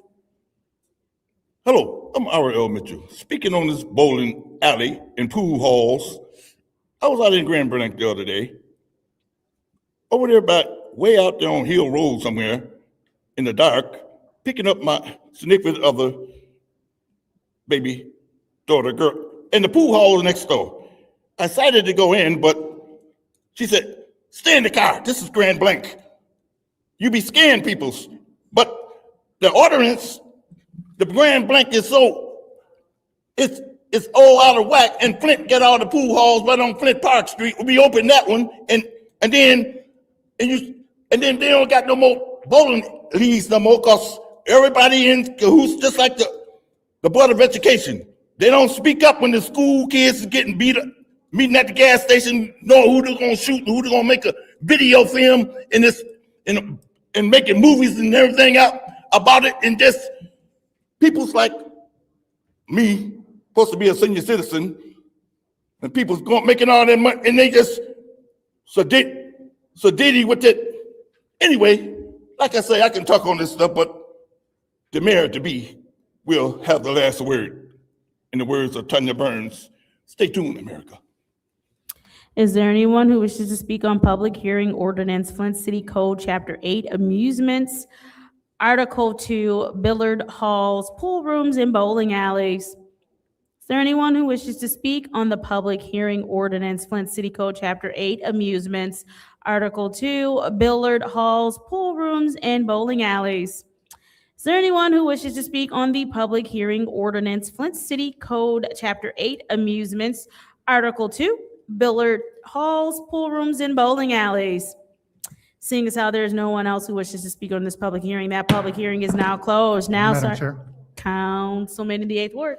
since we have 20-some more of these to go, I'm going to make a motion to enact 260-245.6 and 260-246.6 immediately, and I so move.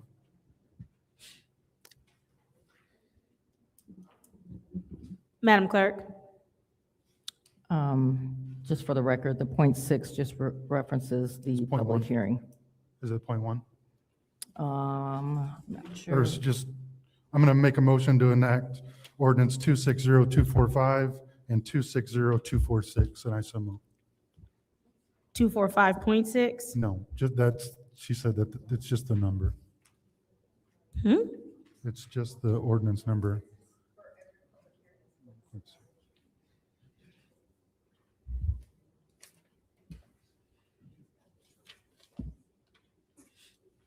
I'm not clear on what's happening. I'm enacting these immediately so that folks can leave and don't have to do Enacting with, the first two, the rezonings. so is 5.6 not the correct? The .6s just refer to the accompanying public I understand, I'm hearing, with you, so okay. He's voting Thank you, on Judy, I the got it ordinances on page 11. All right, so 260-245 and 260-246. There's a motion to enact immediately. Is there support? Supported by the councilwoman in the 4th Ward. Why y'all just enact it immediately? We gotta go through hearing. These people don't need to sit here for 27 parliamentary conversations. It's been moved and properly supported. We don't have to discuss this, do we, Madam Clerk? I'm sorry. Is there discussion? Is there anyone who would like to have discussion in the first round? Anyone who would like to have discussion in the second round? Seeing as how there is any desire for discussion, this is the roll call vote to enact 260-245, 260-246 immediately. Roll call, Madam Clerk. Mr. Alamin? Yes. Dr. Lewis? Yes. Ms. Johnson? Yes. Ms. Priestley? Yes. Ms. Winfrey Carter? Yes. Ms. Burns? Yes. Ms. Mashat? Yes. Mr. Pfeiffer? Yes. Mr. Jarrett? Yes. Vote is 9 yes, 0 no. The vote is 9 yes, 0 no, that those two items are enacted. We're done. And those two items, I'm sorry, was the public hearing rezoning 8 parcels of land, Food Bank of Eastern Michigan, 260-245, and 260-246 was the public hearing rezoning Powers Catholic High School campus. Both have been enacted. Moving on to public hearing 260-273.6. It's public hearing ordinance Flint City Code, Chapter 8, amusements, Article 3, card tables.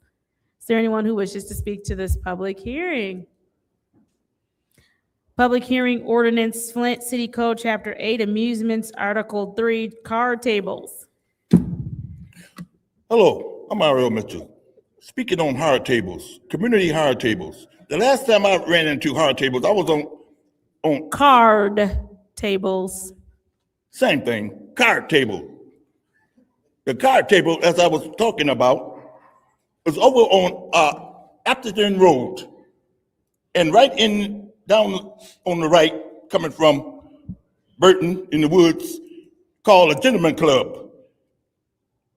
And I want you to know, I went in there, he let me in, waved something across me, make sure I had no weapons, and I went straight to the pool table I couldn't lose for winning. I had to make myself quit. I played $5 a game, $15 a game, but I ain't had no money, but I was winning, and so I quit because I saw some food on the side, and the dude, when the guys inside and the woman came, started dancing for me. I had change. I got the change in my pocket and pulled out, I put the change, and she screamed, and the man went over to me, he said, "You, he put this," he said, "You ain't no gentleman."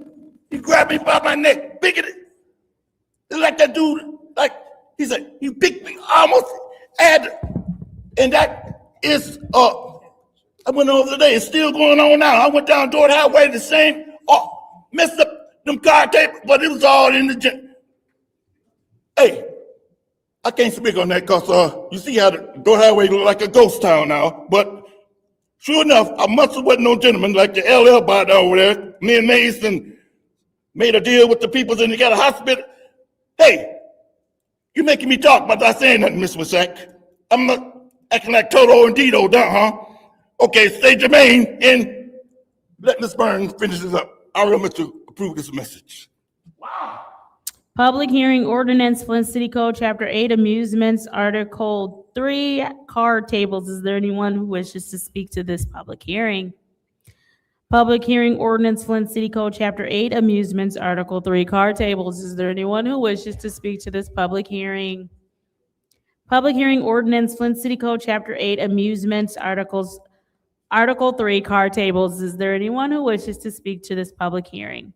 Seeing as how there isn't anyone who wishes to speak to this public hearing, it is now closed. Moving on to the next public hearing, 260274.6.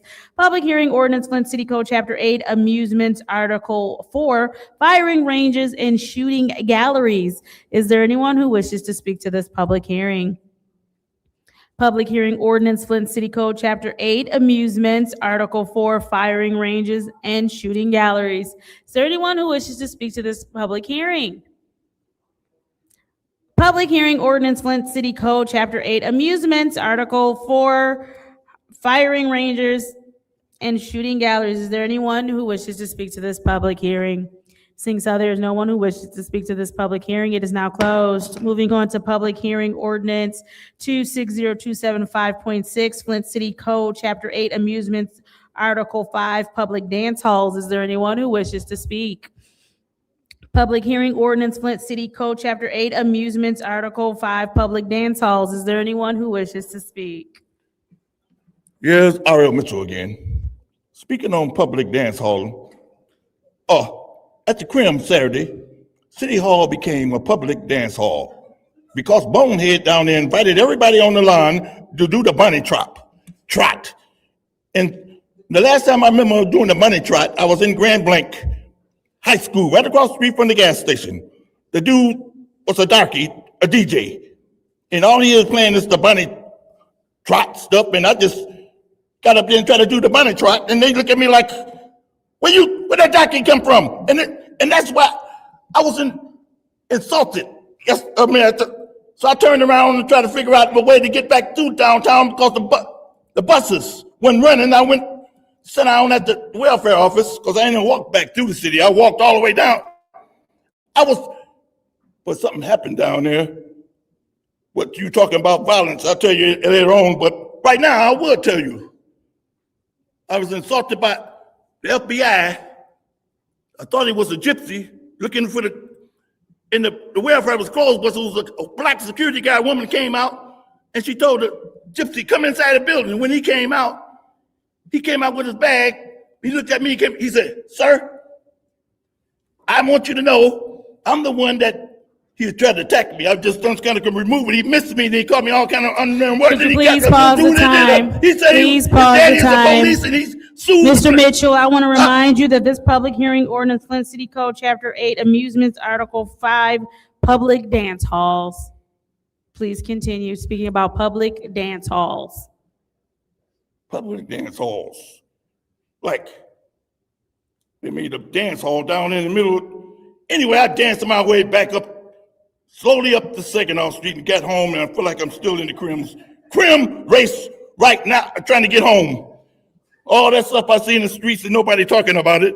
I saw Cortels getting out of the truck behind the Roman Catholic Church talking. They black, but they talking Mexican talk, and they don't move. Anyway, stay tuned, America. They got me jittery now. Is there anyone else who wishes to speak to the public hearing ordinance, Flint City Code, Chapter 8, amusements, Article 5, public dance halls? Is there anyone who wishes to speak to the public hearing ordinance, Flint City Code, Chapter 8, amusements, Article 5, public dance halls? Is there anyone who wishes to speak to the public hearing ordinance, Flint City Code, Chapter 8, Amusements, Article 5, Public Dance Halls? Seeing as how there is no one else who wishes to speak to public dance halls, this public hearing is now closed. Moving on to our next public hearing.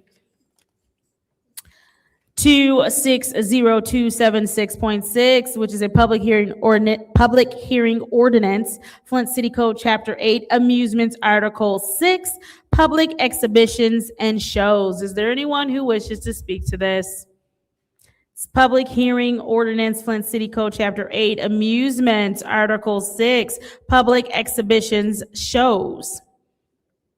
Public hearing ordinance, Flint City Code, Chapter 8, Amusements, Article 6, Public Exhibition and Shows. Seeing as how there is no one who would like to speak to this public hearing, it is now closed. Moving on to public hearing ordinance 260277.6, Flint City Code, Chapter 10, Auction. Is there anyone who wishes to speak to this public hearing? Public hearing ordinance, Flint City Code, Chapter 10, Auction. Is there anyone who wishes to speak to this public hearing? Public hearing ordinance, Flint City Code, Chapter 10, Auction. Is there anyone who wishes to speak to this public hearing? Seeing as how there is no one who wishes to speak to this public hearing is now closed. Moving on to public hearing 260278.6, ordinance, Flint City Code, Chapter 12, Business and Occupations, Article 1, General Provisions. Is there anyone who wishes to speak to this public hearing? Public hearing ordinance, Flint City Code, Chapter 12, Business and Occupations, Article 1, General Provisions. Is there anyone who wishes to speak to this public hearing? Public hearing ordinance, Flint City Code, Chapter 12, Business and Occupations, Article 1, General Provisions. Is there anyone who wishes to speak to this public hearing? Seeing as how there is no one who wishes to speak to this public hearing, it is now closed. Moving on to the next public hearing, 260279.6, which is the public hearing ordinance, Flint City Code, Chapter 26, Licensing Fees and Other Charges. Is there anyone who wishes to speak to this public hearing? Public hearing ordinance, Flint City Code, Chapter 26, Licensing Fees and Other Charges. Is there anyone who wishes to speak during this public hearing? Public hearing ordinance, Flint City Code, Chapter 26, Licensing Fees and Other Charges. Is there anyone who wishes to speak to this public hearing? Seeing as how there's no one who wishes to speak to this public hearing, it is now closed. Moving on to the next public hearing, 260280.6, which is the ordinance, Flint City Code, Chapter 39, Refuse, Garbage, and Weeds, Article 3, Dumping Grounds. Anybody who wishes to speak to this public hearing? Public hearing ordinance, Flint. Hello, I'm Mario Mitchell. I want to speak to the dumping grounds in the city of Flint. The last time somebody got caught dumping in the community of my vicinity, the mayor happened to catch him. And he never got paid for it. He put it on camera and never told the public what happened to the person he caught dumping. And that's what Judge Regal said. And the late Mayor Stanley, Judge Regal said, do what you have to do, you and your buddies, to make Flint like it ought to be, like the industrial town it should be. And Judge Regal last week, as you noticed, he didn't use no microphone.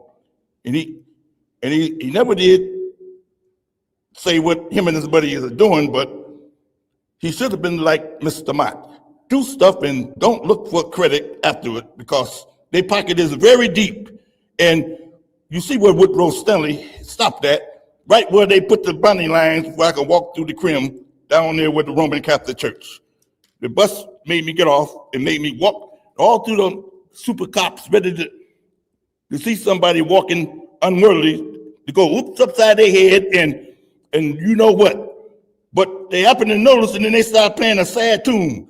He stuck a feather in his hat and here come macaroni. When I was coming across the bridge, they had a little band under the little rainbow, talking that junk. And then that's when they decided to run anyway, because the lightning ceased. Then the act of God, the friend messed up everybody down to. But anyway, stay tuned, America. Tanya Byrne is on the way to address this situation. Take that and TikTok that. Public hearing, ordinance, Flint City Code, Chapter 39, refuse, garbage, and weeds, Article 3, dumping grounds. Is there anyone who wishes to speak to this public hearing?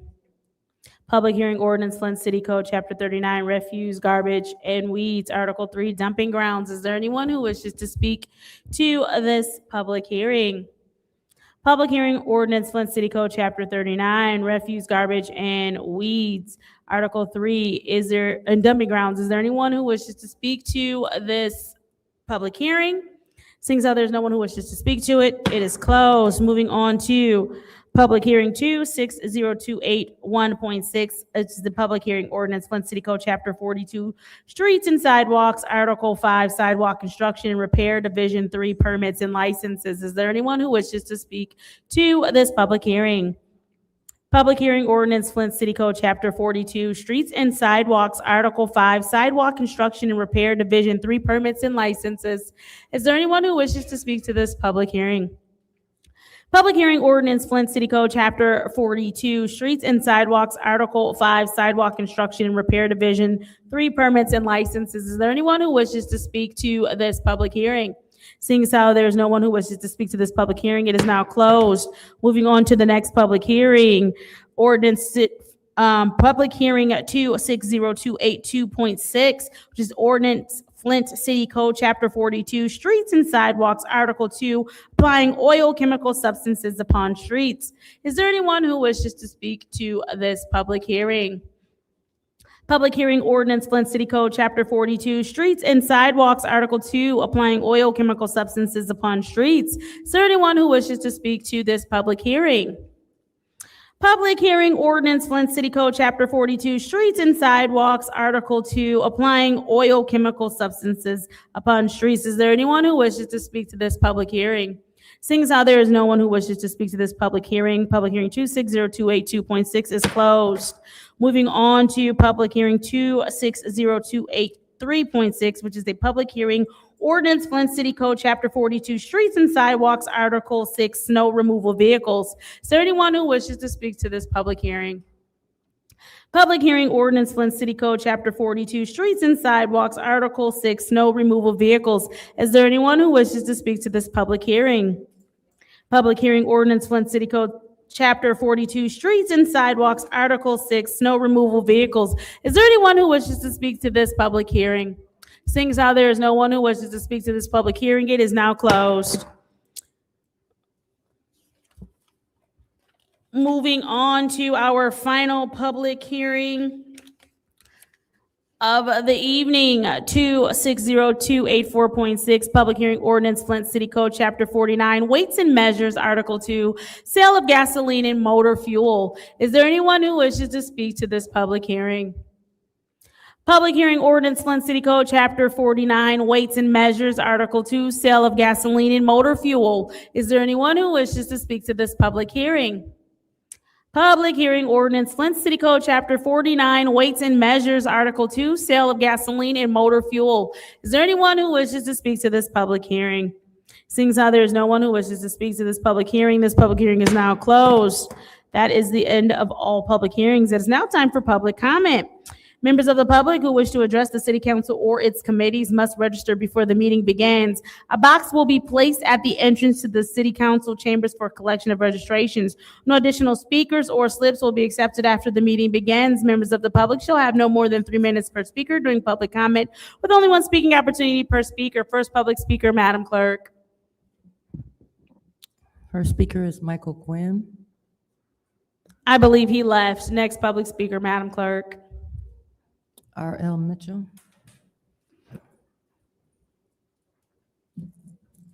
I'm R.L. Mitchell. Speaking on the boots on the ground situation, talk about that money, paying them people who call themselves crime stoppers. They're getting paid under the table and over the table, and then they still acting like they ain't got enough money. Like for instance, I was attacked. Didn't know I was attacked waiting for the bus by a gypsy-looking guy.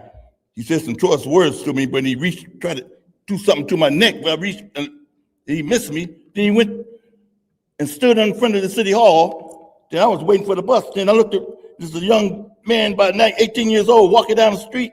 I think he said the same thing to him. And I looked back around, the young man picked him up and continued beating the guy. Where he was hitting him, he could have killed him. But he got up like he was never beaten, and people was filming that stuff in cars, white people's. And then I met the same dude when I was waiting for the bus at the scrim. He came over to me, he said, I'm the man who, he shook my hand. He said, I want you to know I got a lawsuit. My daddy is the chief of police of Los Angeles, and my uncle is, they keep firing me. And when he said that, I said, wow.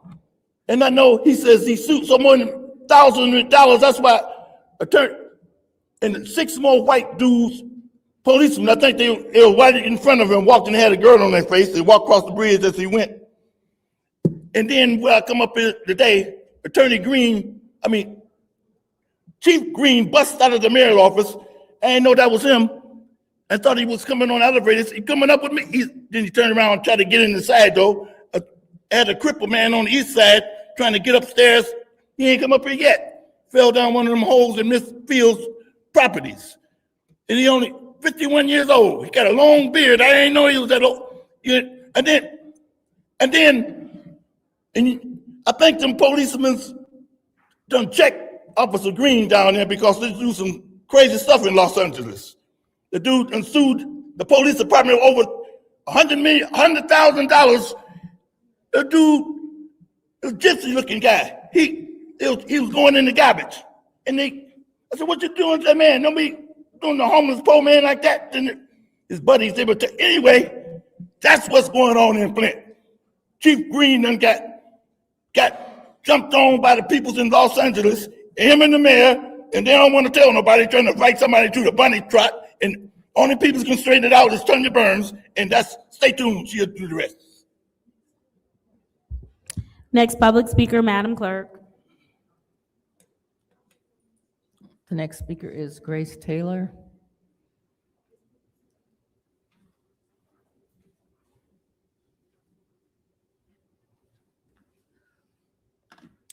Good evening.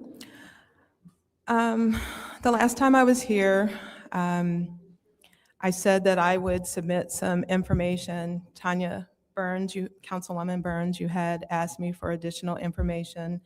I had mentioned that my team, we have the ability to protect our citizens from the shootings that are taking place randomly on our houses and even through the cars as well. I watched the Patterson video before I came here tonight, and I just can't even imagine. I've got a 13-year-old son who visits his father on the north side of Flint. I also have a 23-year-old who lives on the north side, and I really just cannot imagine them calling me and saying that bullets were flying through their home. And so I have been working on this. I have been working on all sorts of things because, as I mentioned to you guys, I have had the opportunity to test the majority of the systems that are here to support the citizens. And while they do their jobs, but we are in what I'm going to kind of call a crisis, they can't do all of what needs to be done. Typically, Habitat, for example, manages to redo about 8 houses a year. While that's great, but right now we kind of need something a little bit more accelerated. So I have dropped off a resolution and a summary to the clerk about a week ago. I had spoke to Councilwoman Lewis at Calvin McQueen's event this weekend. She mentioned that I should send it also to Councilwoman Mushat. So I've also sent it over to Councilman El Alamin. I promise no disrespect, you know that. And so I just would like all of you guys to get an opportunity to take a look at it because we really need to protect our citizens. And one of the things that we would be able to do with protecting the homes is that you won't be afraid to tell if you see something going on. You don't have to worry about a revenge shooting up your house as well. So we've got, your CFO said there's still millions of dollars that are projected at the end of the year to be about 44 million in surplus. So I'm asking if you guys could take a look at what I've submitted so we can try to work together I'm just looking forward to trying to protect ourselves so we can work on the other things to reduce the crime and the mental stress in the community, but at least we can be protected in our homes, which should be a sanctuary, and we should not have to be burying our children just because they're at home. That's not right. Thank you. Oh, and on my Facebook page, you can actually, Grace Taylor, you can check out what I'm talking about. The pictures are there so you can see. It would make the community look beautiful. Thank you. Thank you. Next public speaker, Madam Clerk. The next speaker is Arthur Woodson.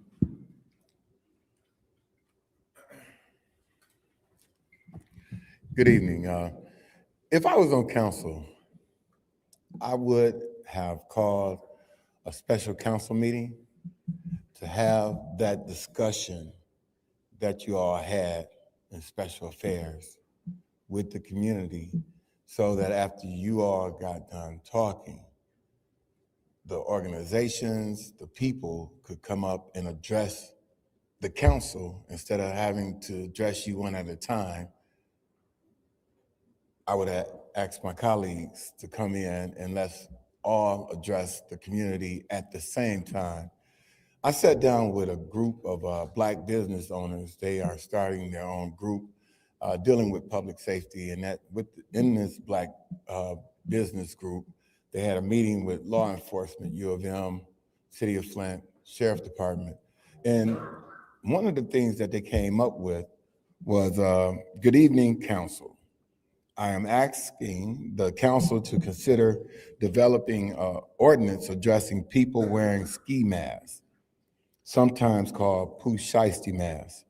I am not suggesting that wearing a ski mask makes someone a criminal, nor am I suggesting that regulating them will fully solve gun violence or crime in our city, but we cannot ignore the fact that the mask can be used to conceal a person's identity while committing a crime.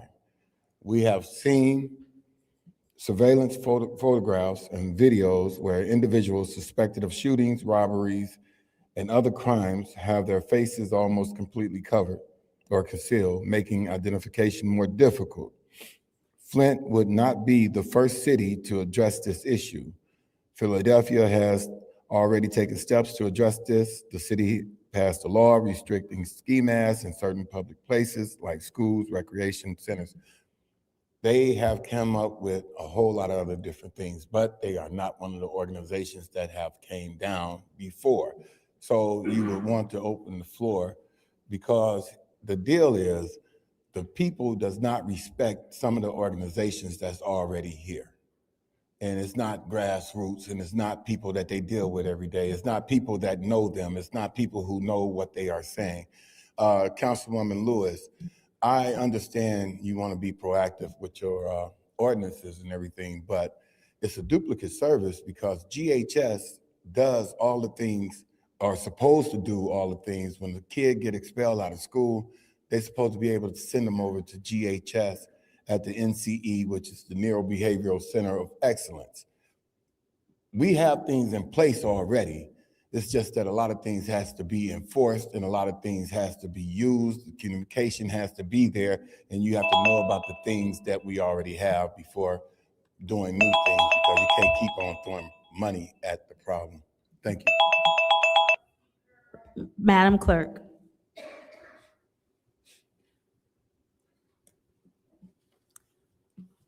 The next speaker is Quay Hughes.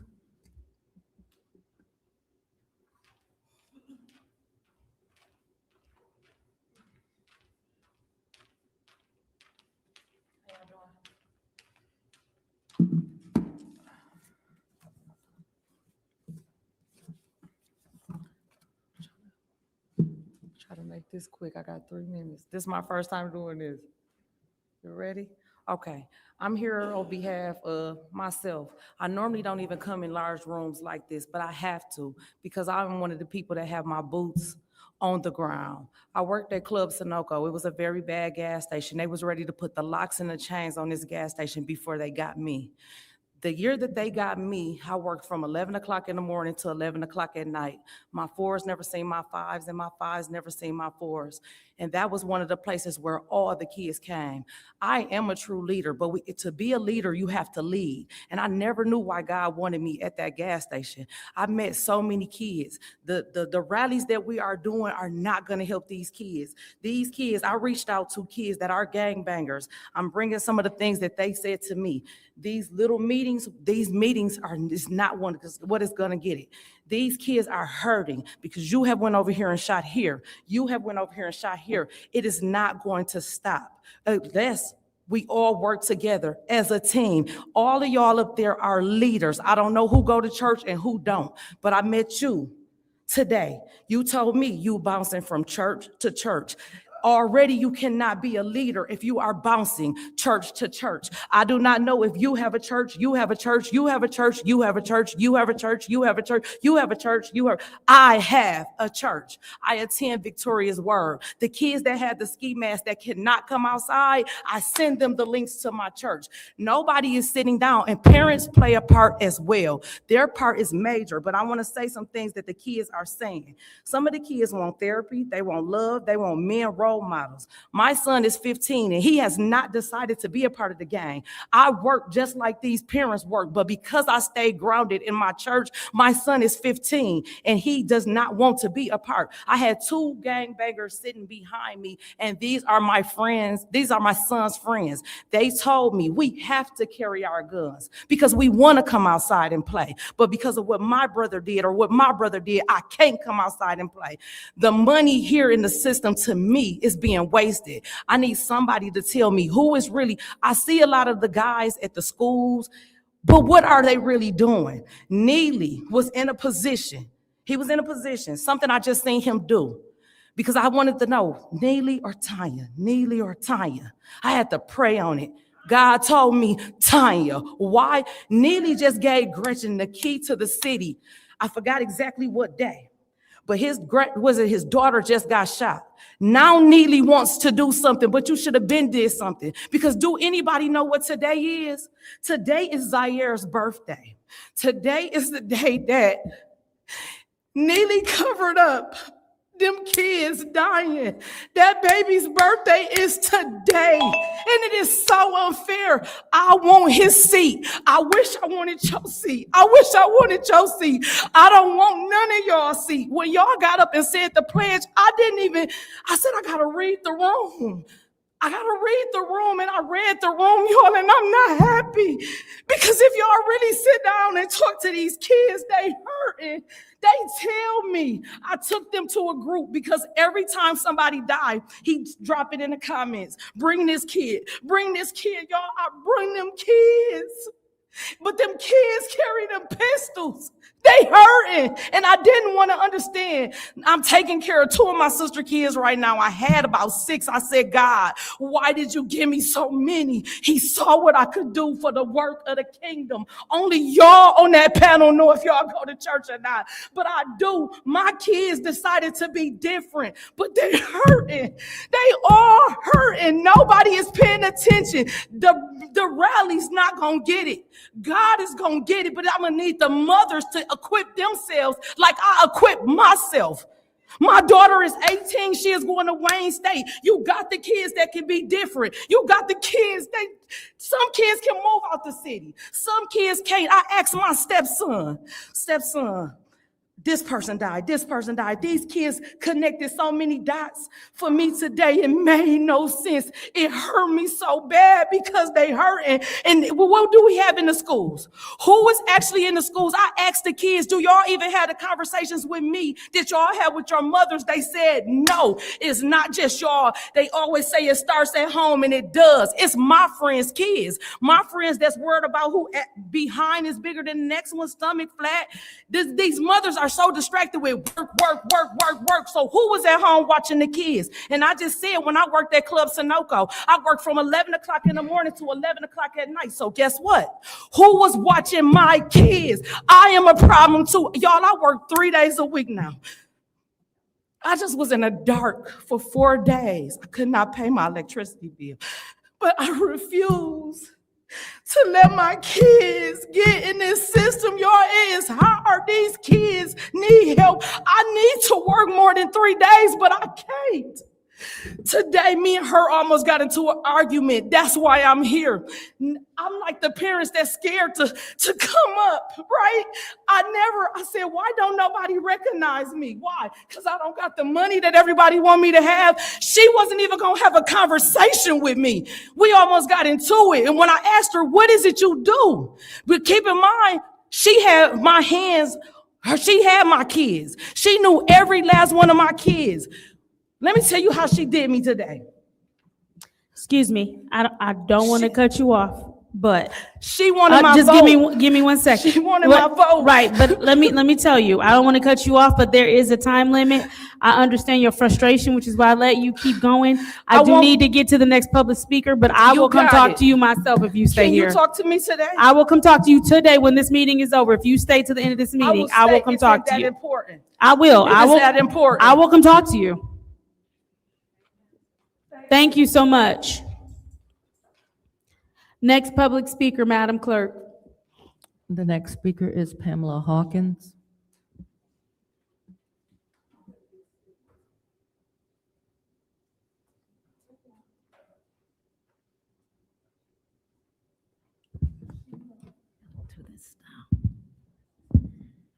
Good evening. I'm here this evening actually to introduce myself. I'm Pamela Hawkins. I'm a consultant for the Clio Road Corridor Improvement Authority. This comes under Public Act 57 of 2018. And the Corridor Improvement Authority is designed to assist communities with funding improvements in commercial corridors. We want to do this on Clio Road, but there's a number of things we've been working on prior to me coming just to give you information. But we've done surveys, we've done presentations, we've done visionings with the residents and property owners and businesses. And we want to do a partnership with the city of Flint and Mount Morris Township. The boundaries for this is Clio Road between Pasadena Avenue and Carpenter Road. There are individual municipalities that are in Genesee County that have been very, very successful. You have Mundy Township, which is on Hill Road. You also have Mount Morris Township, which is on Pearson Road.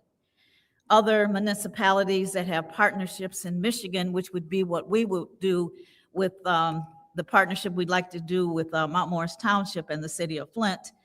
Other partnerships have been the city of Farmington and Farmington Hills. And in addition to that is also the city of Lansing and East Lansing. So I just wanted to just give this information. You will receive other information from me within the next couple of weeks, but I just wanted to introduce myself for those who don't know me.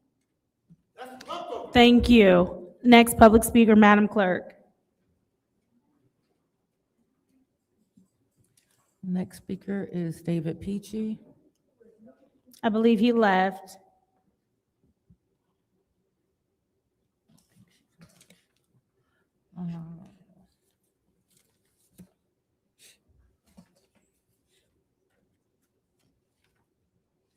Final speaker for this meeting is Beverly Biggs Levy. Final speaker for this meeting, I believe she left. Seeing as how that was the final speaker for this meeting, it is now time for council response. Council members may respond once to all public speakers. Only after all public speakers have spoken, an individual council member's response shall be limited to 2 minutes. Is there anybody who wishes to speak during council response? I see Tanya went back there. Seeing as how there's no one who wishes to speak during council response, I'll entertain a motion for the consent agenda. LaShawn is just, Liddell ain't get off her ass and go back there and talk crazy work right there. It's been moved by the councilman in the 8th ward, supported by the councilwoman in the 4th ward. Are there any separations?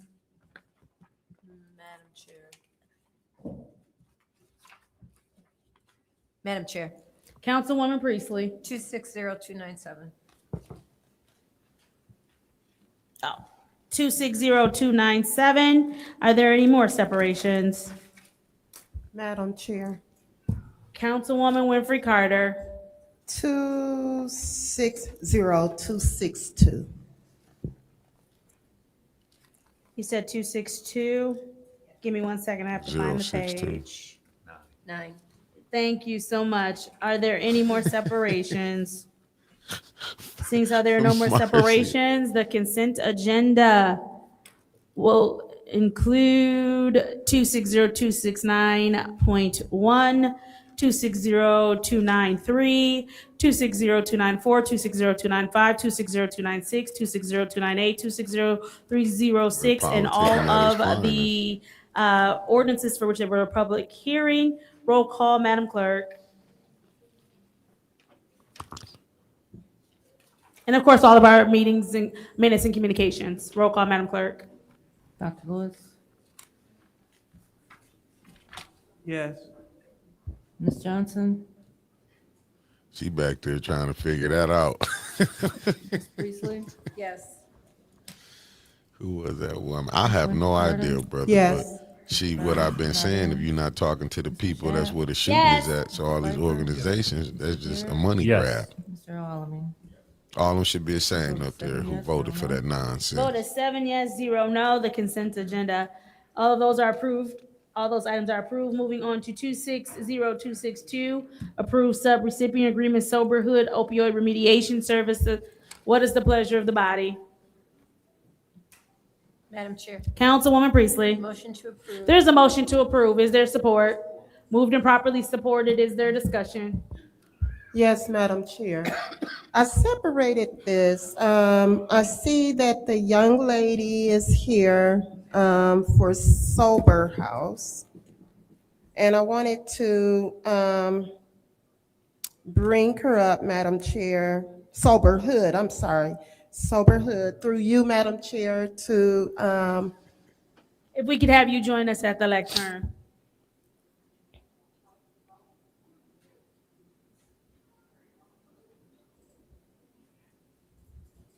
Hello, can you please state your name? Jocelyn Millender. Miller? Millender. Millender.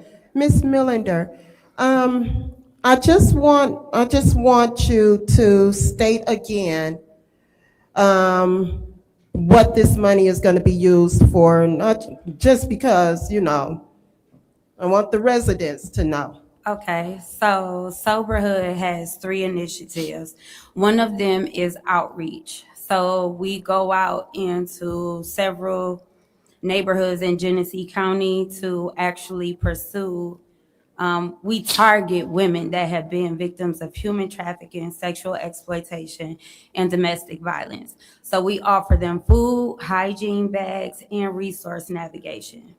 The other initiative is the Sober House. The Sober House is an empowerment center. There, they'll be able to have access to showers, food, laundry services, a working station to be able to complete applications for DHS, or to be able to take a class, to be able to apply for a job. They also will be able to have NA, AA, and other life supports. We have a partnership with the Recovery Alliance Project that will service all of the women, that will help with our programming for those NA and AA supports, as well as a partnership with the GCPC. And then we also have the Mamas Meetup. The Mamas Meetup is similar to like a mom's group. It is a mom group, but it is to meet in non-threatening spaces, and it is to provide mothers who are navigating sobriety with additional supports and community. They'll be able to have access to a meal, but they'll also be able to receive resource navigation as well as education. Now, how many residents are you going to be able to service with the funds that you're getting? We provide 24, we will provide out of the Sober House 24 to 48 hour emergency transitional care for one woman at a time at that current space. But overall, I have the ability to service 5 to 7 women in a given week and their children as they come through the Sober House. Okay, and these are women who are battling Yes, ma'am. with Addiction, victims of trafficking, yes, ma'am. Okay. All right. I yield my time, Madam Chair. I just wanted to get more clarity. Thank you. Thank you. Is there anyone else who wishes to? Councilman Pfeiffer. Yeah, as I've said previously on the record, that I don't think that we should be funding startup nonprofits. And this is to my understanding that that's what this is. So I will not be supporting that this evening. Thank you. Thank you. Thank you. Is there anyone else who wishes to speak in the first round?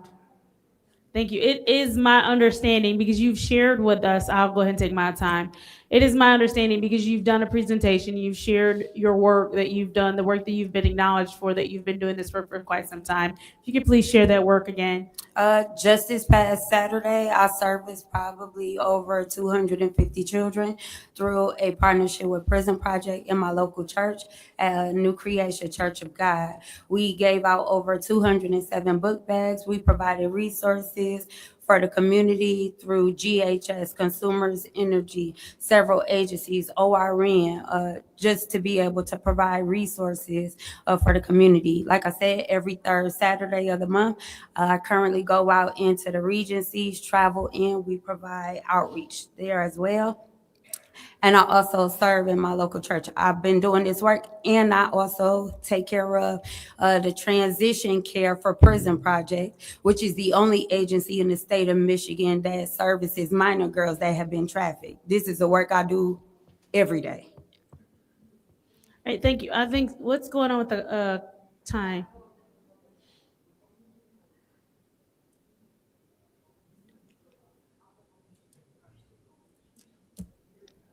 Can I please have my 5 seconds back?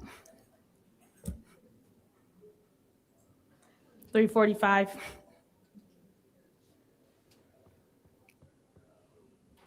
Thank you so much. And you have, your work that you do has been highlighted in the past as well. Can you talk about some of that work? Yes, I came into care management because of my work in the community, and through care management with Ascension, servicing Genesee and Shiawassee County, I began a pantry and outreach there doing a pantry. I also did book bag drives, Thanksgiving baskets, and resource navigation there. So Ascension took the blueprint of my work and they expanded it through Shiawassee County, even in the clinics that I wasn't able to oversee. And so those clients were able to receive gas cards. Can you please pause the time? Right, but I can't see it, so I don't know when I should cut her off to ask her more questions because I can't see it. And on this side, it keeps flashing. So that's why I want to be mindful of the time.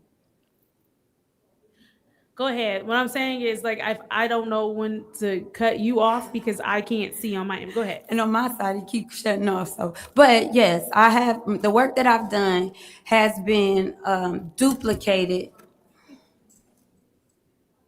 I'm sorry. It's okay. It's okay.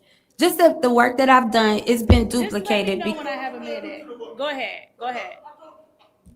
It's been duplicated in several clinics because the physicians that I work with became champions of because they saw that their patients, their overall outcomes were improving. Thank you. And I think that is admirable, the work that you're doing, and the fact that, like you said, some of the people that you've worked for or have been so impressed that they have continued that work even as you have moved on. I do know that just from the work that you've shared with us, from the presentation that you've done, that you have a heart and a passion and for this community, and even with Councilwoman Winfrey Carter and the questions that she asked and the women in this community that will be served. I think one of the things that was pointed out earlier when we were talking about community and violence that Councilwoman Burns said, sometimes the focus is so much on men and getting men the help that they need. And don't get me wrong, because that is deeply, deeply important. Yes, I ma'am. think sometimes we forget that women also struggle with substance abuse, that they also struggle with domestic violence on the end of them possibly being abusers.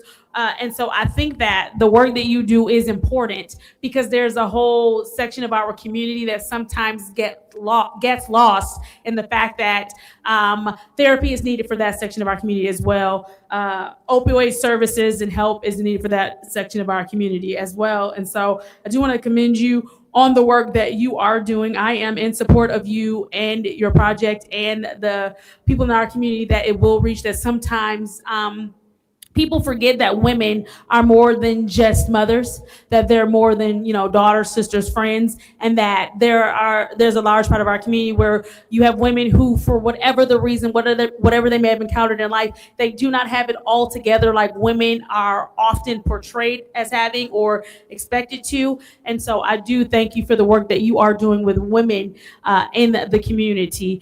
With that, I'll yield in round one. Is there anyone in round two who would like to speak? Councilwoman Burns. Thank you. What's your first name again? Jocelyn. What's your last name, Jocelyn? Millender. Okay. I have a friend who works with an agency, and their funding has been cut.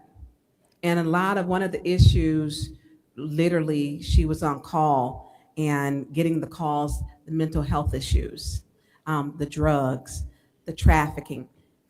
With the group Color Law Coalition, where all ladies and one gentleman, to where you had Tanya Jones, you have Beverly Biggs Levy, you had Debbie, Diane, you had Taylor, that we first learned that the women who were sex trafficked, I learned when Chief Green was taking my calls, that when they don't have shoes on, that they're usually trafficked. Yes, ma'am. Sex trafficked. I didn't know. This was Thanksgiving night and it was cold.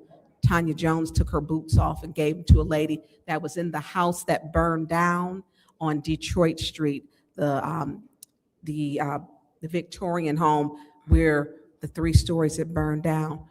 We didn't know where these people were living, and these women who are battling drugs, and how their bodies are just used.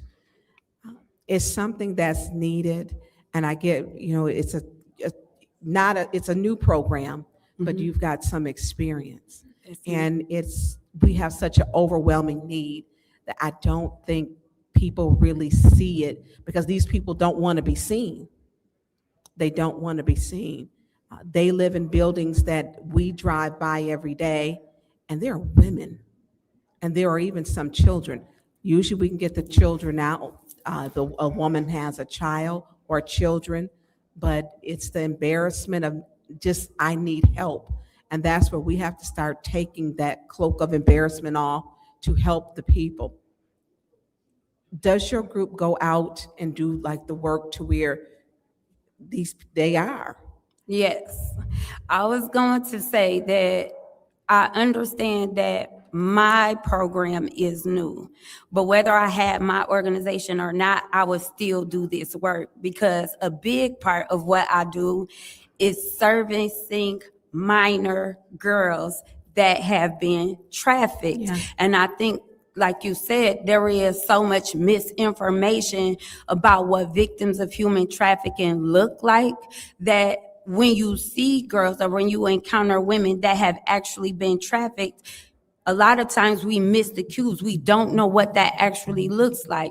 And so it is needed for education, because in the African American community, more often than not, it is familial trafficking. It's your uncle, it's your grandmother, it's your cousin that's pimping you out, offering your body for sex and for drugs. You're telling the truth, because I know. You're telling the truth. And it's one of the things to where even with and she's one of my best friends, that the work is fulfilling, but it's overwhelming. Yes, ma'am. It's overwhelming. Doesn't pay very well. No, not at Not all. here, but up there. Yes, ma'am. And so I don't think this community, because we don't like to speak of things that aren't pretty and, things that aren't, happy and, perfect. It's not, and it's hard, but we have a lot of women who are, and girls. And it is familiar. If the parent has a drug addiction, they will pimp out their children. Yes. And it'll be a boy or a girl. Yes. To whatever the fetish is for the pedophile Yes. who wants them. Yes. And so we have got some issues, and even in these motels that we talk about, that travel lodge, it needs to be shut down. The drugs in there, the women. And so when we talk, and not just that, because we've got them with the men too, who are, some of them. I mean, this one woman, she was so, she didn't know where she was at. She didn't know what state she was in. And they kept her high, drugged her. And then some of these women, they're raped over and over again. Yes. Had a 17-year-old girl who was raped. This was 2 weeks ago, 3 times. We could not get a police officer to Hurley Hospital. Could not get one because we didn't have one that was available. And it gets to the point, then guess what? It happened the next day. Didn't have a police officer. A mother and a daughter was raped at Hurley. Couldn't get an officer. And so we have these problems. And I get being a startup group and taking a chance, but I think your group is worth taking a chance on. Thank you. I do. So thank you for what you do, because it's heart-wrenching work. Because through somebody's family, we know people who this has touched them in their lives. Thank you. Is there anyone else in the second round of discussion? Is there anyone else in the second round of discussion? Seeing as how there's no one else in the second round of discussion, this is the roll call vote for Resolution 260262, which is to approve the subrecipient agreement, Soberhood Opioid Remediation Services. Roll call, Madam Clerk.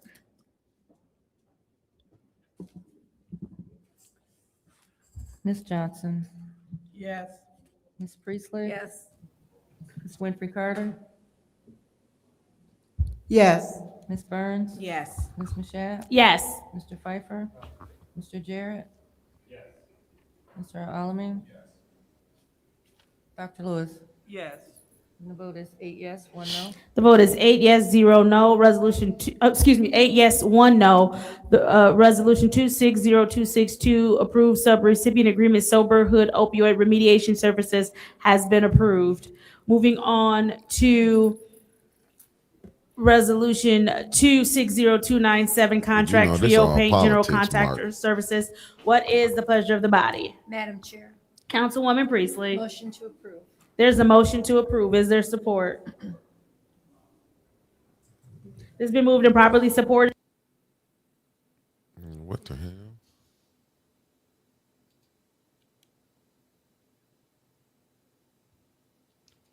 That's not me, family. That's council. Is there discussion in the first round? Madam Chair. Councilwoman Priestley. Yes, so I was gonna separate this during finance, but, Oh, come on now. for the discussion. I have been, as we all know, Trio Paint did council chambers. And those of you in the, out in the seats and those on YouTube don't know that our desk is falling apart. Our floor is being raised. Our desk in our executive session committee room is falling apart. That's on y'all. I had complaints from Fire Station 5 of the work that was done there when I went to look at it when it was completed, and that was their kitchen. So I'm not in favor of giving them an extension on their contract until at least they get this work done. Our desk is being held together with packing tape. So I'm going to vote no on this. Thank you. Is there anyone else in the first round of discussion? Madam Chair. Councilman in the 8th Ward. I'm just going to reiterate, or I second everything that Councilwoman Priestley just said.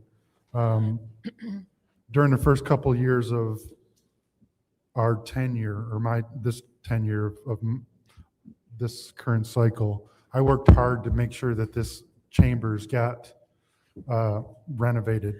And those of you who were here before, it got renovated, know how dilapidated and old it was. And I don't want the next generation of council leaders or council people to deal with dilapidated council chambers. And it's really, and I don't know if TRIO has been notified. I don't know anything other than this is not going to get my vote today until whether it's Lee or whether it's or the administration, somebody needs to make sure that the contractors are held liable, whether it be for this council chambers or any other work that contractors do throughout the city. Whether it be a leaky roof that we paid for and now it's leaky or anything else. But until we start holding our contractors liable for the work that they do in the substandard work, because this floor back here, literally, it's like it's waterlogged. This desk right here, if I catch my suit on it, I'm going to be extremely pissed. It's falling apart. So no, this will not get my vote. Any other TRIO paint will not get my vote because, or any other contractor that has a complaint that we're notified about. Because this is disgraceful that we went for 40 years with a dilapidated council and then we get it updated and then within a couple of years, what is it, 2 years? We are absolutely falling apart again. That is unacceptable and it will not get my vote. I yield. Thank you. Thank you. Is there anyone else in the first round of discussion? Anyone in the second round of discussion? Seeing as though there's no one else, this is the roll call vote for 260297 Contract TRIO Paint General Contractor Services. Roll call, Madam Clerk. Ms. Priestley, No. Ms. Winfrey Carter, No. Ms. Burns, No. Ms. Mashat, No. Mr. Pfeiffer, No. Mr. Jarrett, No. Mr. Alamin, Dr. Lewis, No. Ms. Johnson. No. The vote is 0 yes, 9 no. The vote is 0 yes, 9 no. Resolution 260297 Contract TRIO Paint General Contractor Services fails. Motion to adjourn. There is a motion to adjourn. Is there supported by the councilman in the first ward? Roll call, Madam Clerk. Ms. Winfrey Carter, Yes. Ms. Burns, Yes. Ms. Mashat, Yes. Mr. Pfeiffer, Yes. Mr. Jarrett, Yes. Mr. Alamin, Dr. Lewis, Ms. Johnson, Yes. Ms. Priestley. Yes. The vote is 9 yes, 0 no. The vote is 9 yes, 0 no. It is 7:26, Monday, August 24th. This Flint City Council meeting is adjourned.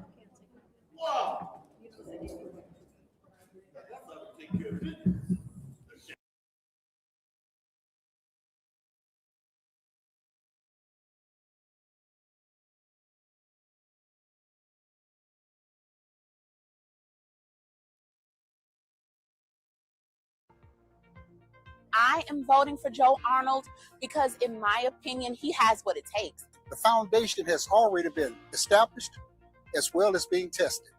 But now it's time to build, and the building will continue under this man's administration. He is someone who doesn't just talk about change. He puts in the work to build relationships, listen to residents, and advocate for policies that make a real difference. When it comes to his experience in neighborhood planning and community development, Joe has the rapport and the expertise. Our city needs leaders who are engaged, accessible, and focused on moving our community forward. As a mom living in the 5th Ward, one of the issues that stands out to me the most is his wanting and his fight for getting parks and better neighborhoods for our babies. Joel is honest. He understands the infrastructure of this community. And it's time for him to go ahead on and, should I say, take the reins. That's why I'm proud to support Joe Arnold for Flint City Council. Joe, you have my vote.